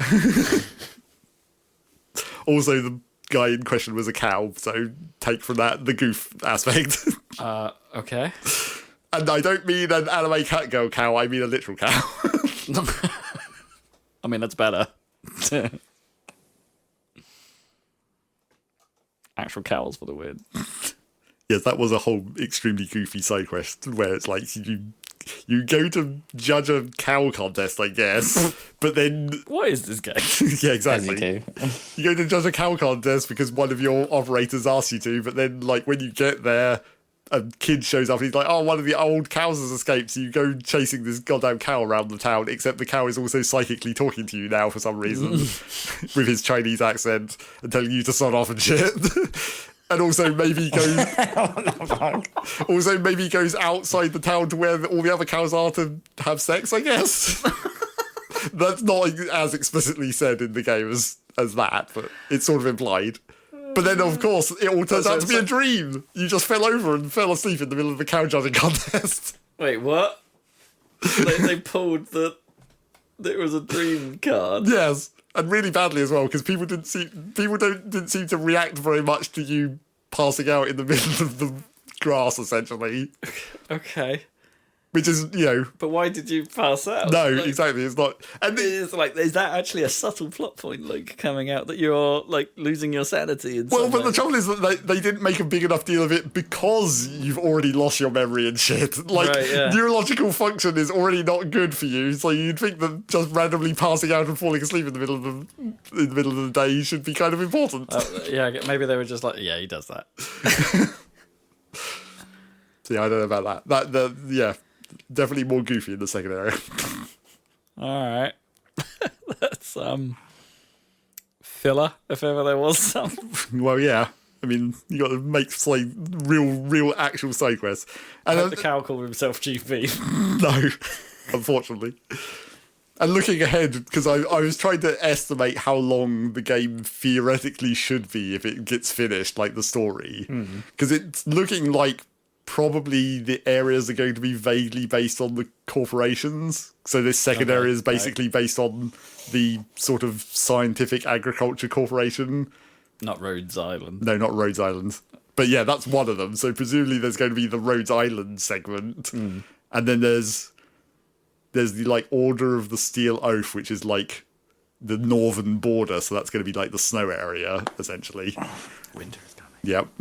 And then there's might also be the sort of the party town. It's sort of implied that one of the races just basically has a giant floating theme park town island thing going on. Filled with randy cows. I mean, yeah, maybe.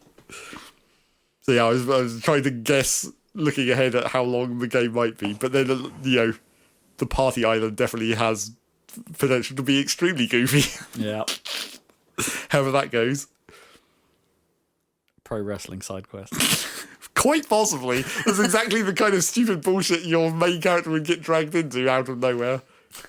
I mean, the whole start of the second zone, which is where I immediately saw the goofiness, is where, like, you're trying to get for some reason, your orbital drop pods suck, because this is the second time you've gotten placed down way off target.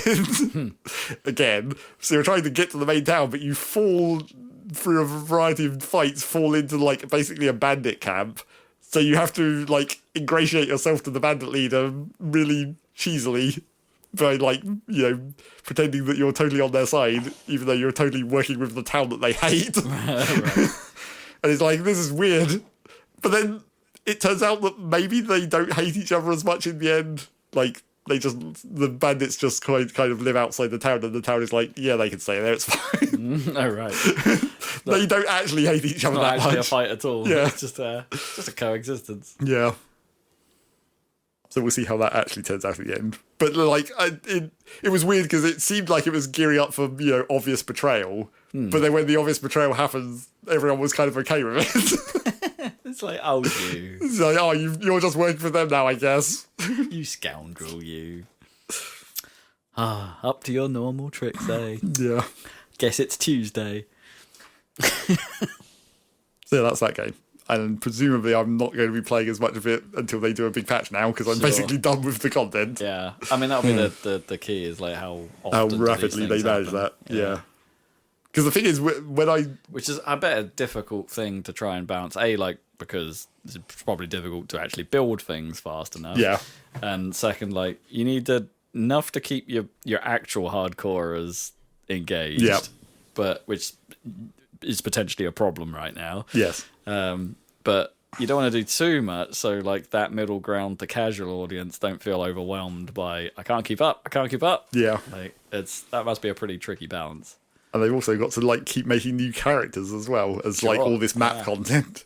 Because the thing about the way they rotate the characters through that, like the headhunting thing, they basically stay in the pool for like three periods, which appear to be about 2 weeks, and then that character gets dropped out of the pool, which basically means they need to be coming up with at least one new character every 6 weeks to fill in the next slot to go into that rotation. Because they can't reuse old characters, not when they have such a tiny pool of characters anyway. Maybe in the far future, when there's like 20 of these characters, you can be like, oh, this character's coming back into the pool for a limited time only or whatever.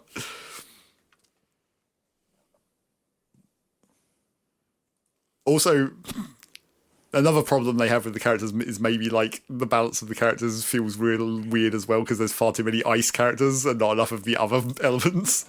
Right, do you think that's just the current lay of it, or well, like all the super basic characters, and I guess the mid tier characters, and then like a couple of the top tier characters also being ice. It's like there's more ice than everything else, which means that really, you can't build for the other element attacks.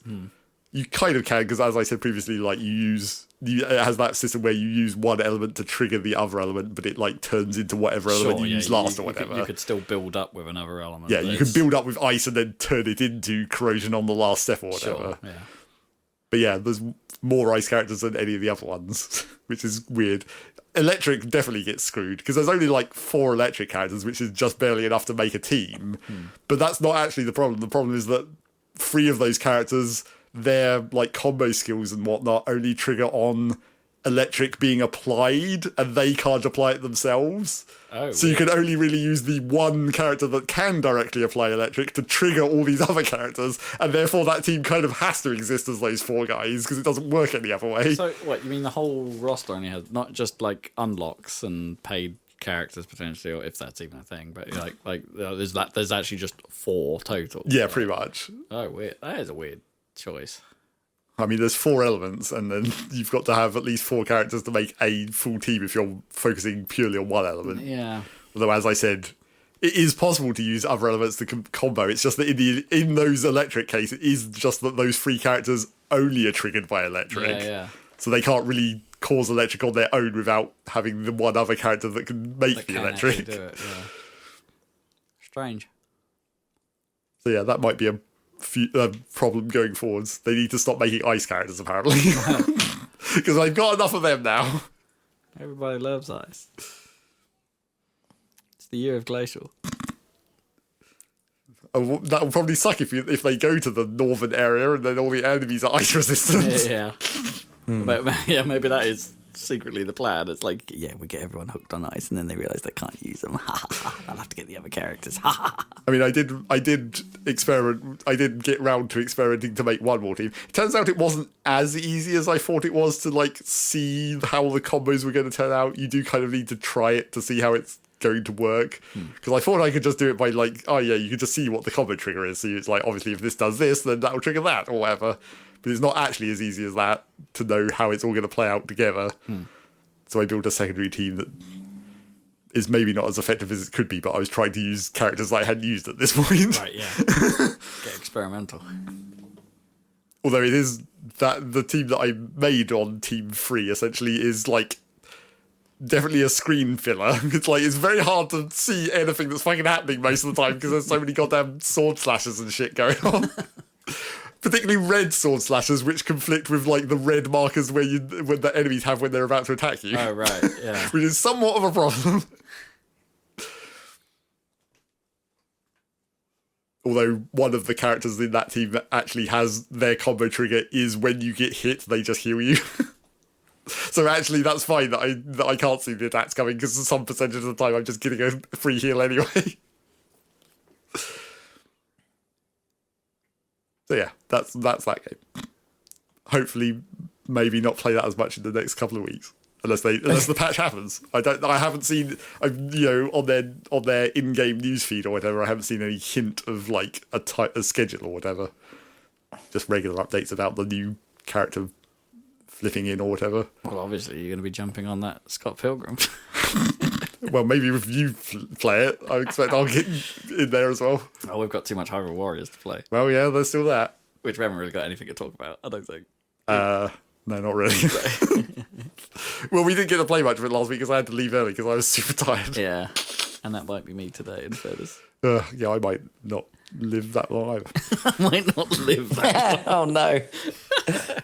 If you've only got hours to live, you might as well play Hyrule Warriors. Yeah.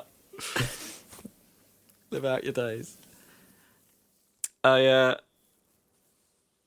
segue to Dan, I suppose. Like that there Indiana Jones game. That might be the only one we're getting for a while, because Machine Games are working on a Wolfenstein next.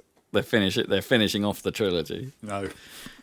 I mean, I wasn't really expecting a sequel to Indiana Jones, even though it was good, because it seemed like it felt like a one and done type thing. Yeah, I don't know. Like, But it's Bethesda. no, it's not. Oh no, it's not. Bethesda. Yeah, it seems like Bethesda. Yeah, but it's not. Well, it is Microsoft. Yes, but yeah, it is Microsoft at least. But yeah, Machine Games are going to go and do the Wolfenstein 3, I guess. Okay. I don't know why I called it the Wolfenstein, but Well, I mean that's what they want to call it. So. yeah, Wolfenstein 3, the Wolfenstein Kings. The Wolfensteining. Yeah, the Wolfensteinery. But yeah, there'll be some Mecha Hitler. But yeah, I don't know quite like. I guess like the standard practice for me like sort of kicks in, right? It's like Indiana Jones was successful. Like of course they're going to make a sequel immediately. Well, yeah. or someone would want them to. But hey, it's probably nice that Machine Games get to choose what they do next. I suppose they haven't been forced into making it. Yeah, that doesn't seem like something you can crank. They tried, not them, but they kind of cranked a bit too much with the Spider-Man stuff. But I thought after Spider-Man was successful, maybe I still haven't played anything but the first one. They might have also cranked too hard on the new Tomb Raiders. That was also fairly rapid. Yeah, that was quite quick. Yeah. Well, we'll see. They're working on more, 2 more of those, aren't they? One more remake and one more original. Yes, but not in the but not Shadow of, or whatever you want to call it, not the something of the Tomb Raider series. I think we'll just have to call them the Ofthers. The Ofthers, yeah. Well, so you know how I was playing more guitar or whatever. Yeah. And I found this thing to do, which is weird. Like when I went home for Christmas, my mum was she puts on YouTube in the afternoon because she's retired, and she puts on Bus Route 53 or whatever top, deck, 3 hours of driving through London, or 3 hours of walking around slow TV, walking around, I don't know, Tokyo or something, right? Or and all in 4K, because there's people with these ridiculous cameras that make all these videos now and put them on YouTube or whatever. And I was like, and then I was like, oh, this is actually quite relaxing. Yeah, sure. And so what I started doing was combining that, because the thing about playing guitar is it's the one activity I do that doesn't involve a screen, which is great. So how do I cram a screen in there? Yeah, what do I do with my eyes while I'm playing with my ears and hands? And so I started putting on these long videos while I'm noodling around on my guitar, because that's not the focus, right? It's in the background type thing, or whatever. So I did various ones. Walking around London and other cities and stuff, and and trains, the front of subway train in New York City, and then in does that one work? Because it's black. Yeah. Oh right, well it depends on the New York subway is mostly above ground, just like the London Underground is mostly above ground. It's less interesting when it goes in the tunnel.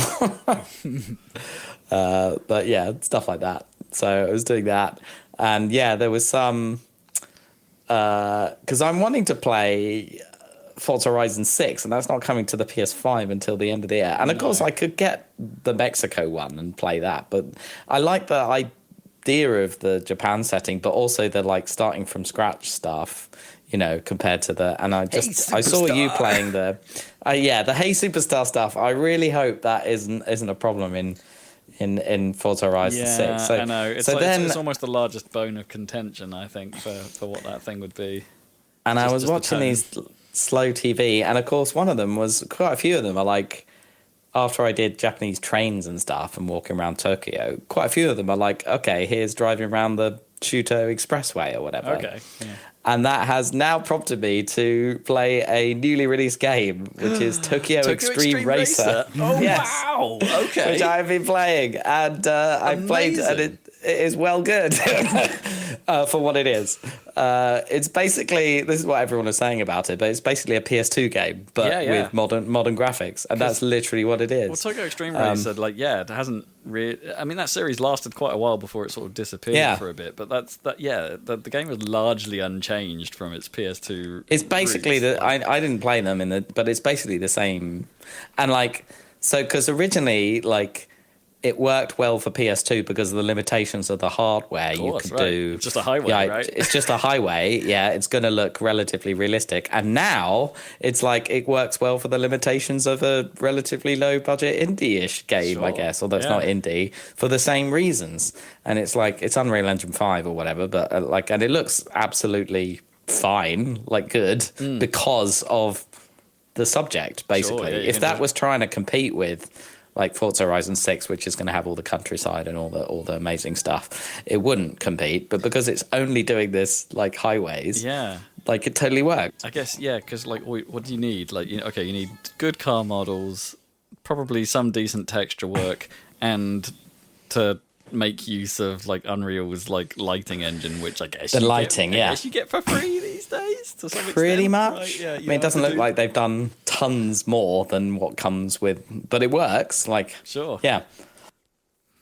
Slap some neons underneath that car and get some nice green path tracing going or something. So I was looking for something I could play in the same circumstances, which is like after work at night when it's dark or whatever. And it's always dark in the game because that also helps with the graphics, right? You don't even need to do daytime because it's only night street racing. Yeah. So you don't have to do day-night cycle or anything. You just do that one. I don't even know if it has weather conditions. It probably doesn't.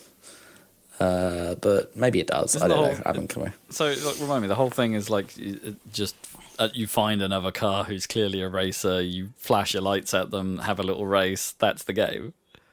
Pretty much, at least so far. So there's like, and the way it works is when a race is like almost like a fighting game where you have health bars. So right, yeah. you don't need to like beat them over a certain distance. You just need to reduce their health to zero by either being really far ahead of them or like them, if you crashing into things reduces their health and stuff like that. So you basically just have to. So if you are in a race and you're just staying the same distance behind them quite far back and not catching up, that race you will lose health and eventually the race will end. Yeah, and vice versa, which works quite well. How does and then it work in terms of the routes? Like, does it like the game just decide where you're going to go and then? No. So if you're in a race, then your opponent sort of says which way they're going to go. There aren't that many turns, honestly. What do you call them? Forks in the road? There are, obviously, but they're big sections of highway, right? Yeah. And it does unlock more, but like going to the next part of the highway where there's a switch and there's a choice, it only happens like every so often, right? There's not very many turnings. And when it does, if you're in a race, if your opponent's it highlights very big on screen, which of the two routes your opponent's going to go. If you end up going down opposite routes, it's just a draw. Okay. Yeah, but I discovered that yes, you can, apparently. If you're losing, I guess you could. If you're winning, you can. But there's a thing which I only just discovered where you can, if you're in the lead, you can indicate and you can decide, and then they have to follow you. And if they don't, then I guess it's a draw. But they will try to follow you, and apparently you can use that to screw them up. But obviously, if they end up going the wrong way, then it's a draw. So it was a waste of time. But yeah, right. Yeah, I assumed it would be the leader's choice, like which way. It's the leader's choice, but usually I just go whichever way they're going because it's easier. But yeah, that's how it works. So you're cruising around the highway, which is, as far as I can tell, it is the Tokyo highway like loops. It's like a recreation of the real routes. And then there are like, gangs or whatever. It's like Jet Set Radio, right? Or whatever. Like you defeat like 5 of them and then you fight their boss leader or whatever, stuff like that as you drive around. And there are different teams and stuff and they have different themes and stuff and different kinds of cars and stuff. And then it has like the usual, buy your cars, upgrade your cars. It has like skills that you can equip and stuff. There's a big tree that I haven't gone through. It has a lot of, it has plenty of car manufacturers, but all Japanese, right? No Western cars. Yeah. But it has what you'd want, which obviously I'm working towards getting a Skyline, obviously. Yeah.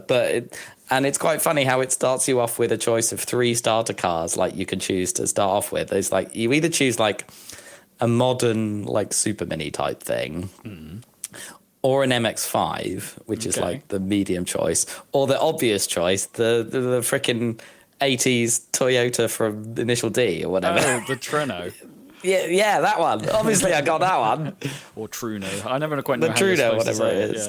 Yeah, with the pop-up headlights. It's like, clearly I'm getting that. Absolutely. And I was a bit worried that like the first car would feel crap, but it's absolutely fine. It's pretty good, actually, honestly. As long as you get some Eurobeat, like, absolutely. Yeah, as soon as exactly. You pick that, like, if you pick the other cars, it should be like boring rock soundtracks. If you pick the Truno, it just suddenly should just be like crazy Simpson. So the music is generally like that with all the Japanesey guitars or whatever, and it's good, but like I can't listen to that all the time. So I have tried turning it. I've tried turning it off and listening to Spotify like I do with Wipeout, and that works. It seems like a really good game for that. Yeah, it's perfect for that. So that's good. And yeah, it's actually pretty fun, like, because it's like the worry with it is it's like it's just gonna be drag races because the roads are it's just highways, right? Where's the fun?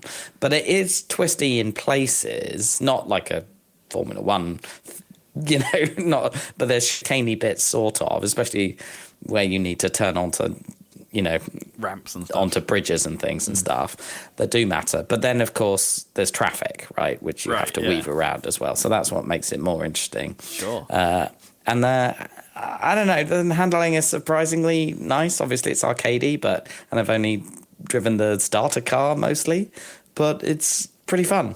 I mean, I can see that, like you mentioned about, like, hey, the tracks doesn't have to be, but that's Burnout, right? Like, the tracks in Burnout kind of aren't all that interesting, really. Like, it's about getting through the traffic. I mean, it has less turns than Burnout. Let's put it that way. Yeah, I would say, yeah. But I don't know. It's hard to explain. That was what I was worried about when I was thinking of buying it. It's like, because it's half price, like 40 quid instead of whatever 70 games going for these days. It's 40. Oh, okay, so it's like 40. Is it standard price? You mean it's not like on sale to 40?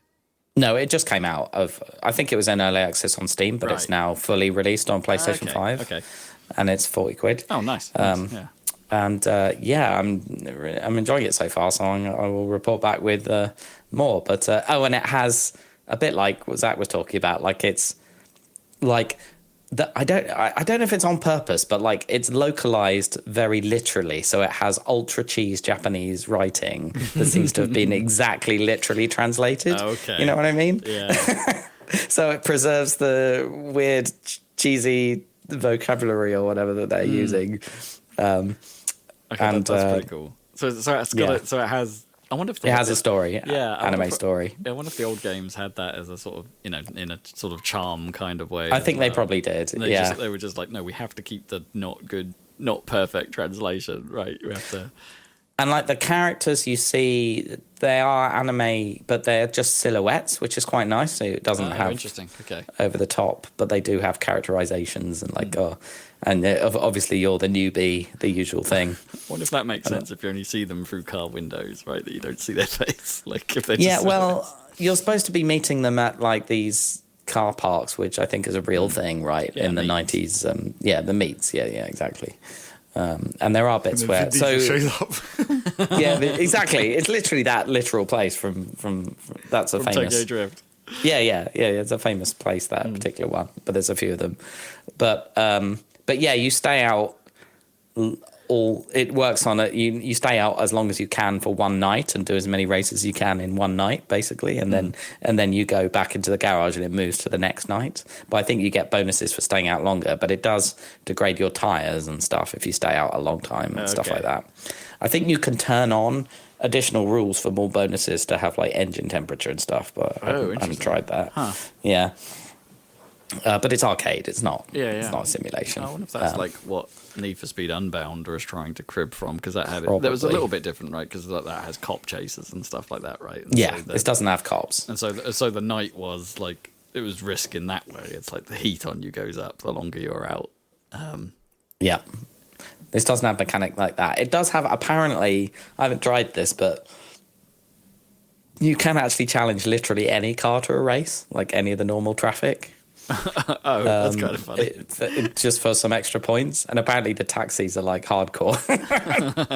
It's because they're all driven by Kiryu. Yeah.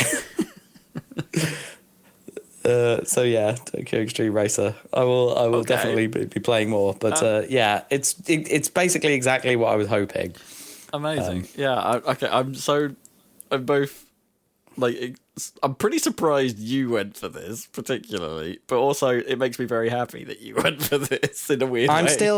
I'm still excited to get Forza Horizon 6 for the variety and everything, obviously, and a much different, very different kind of game. But the fact that this is so like stripped down, I don't know. But you're not, I don't know. The spirit of arcade, right? Like that's something we've lost in generally in good games. Let's put it that way. Like there's a lot of spirit of arcade stuff on Steam and platforms like that, but there are very few of them that are noteworthy.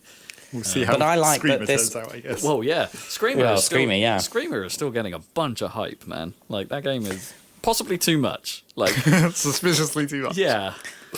But I like that this combines my open world driving around in Grand Theft Auto thing, and that there's times when you're playing the game driving but you're not in the race, right? Yeah. Whereas an arcade racer would be like you're in the race, and then 2 minutes later it's over or whatever, and then you have to pick another one. Whereas this, you can be a bit more meditative about it and just be driving and be like, oh, okay, I'll start that race when I feel like it, you know.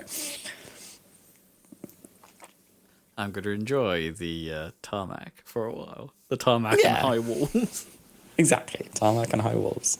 Do you at least get some like of the like some buildings have neons on it kind of thing? Oh yeah. You can see buildings and stuff go by. Yeah. And there's the famous bridges and stuff. Yeah. And there is variety in the backgrounds. It's just like I say, they picked a perfect subject for either the old limited hardware or the new limited budget. Yeah, cool. I should probably put this on my radar. Like, it's something of it. Like it. I've never dabbled with the Tokyo Xtreme. Wow, that might be a lie. I might have played it like back in the PS2 era. I think someone I knew had it when I was at uni, and I might have played it a little bit, but not a lot. Like the original. Like one of the originals, from that time period. I remember, like, because it had like a stark black and orange HUD. I seem to remember. I remember the what do you call it? The health bar mechanic you talked about. Same thing. They haven't changed that. Oh, really? It's still black and orange and. Oh no! I just mean the mechanic. Yeah. Right. Yeah. I remember not doing it for very long, but it's a series I probably should have touched at some point a little more thoroughly. I mean, given your love of all kinds of racing games, I think you would be into it for sure. Cool. Alrighty, and I think that'll do us for a podcast. It's a podcast. Check out our YouTube channel. We're playing Skies of Arcadia. Yep, still. So, a new episode up now, so check that out. Part 6 will have gone up while we were talking. Yeah, enjoy. And we'll be back in a couple of weeks for another Saladcast, so we'll catch you then. Bye. Bye. Bye. Bye. Bye. Bye.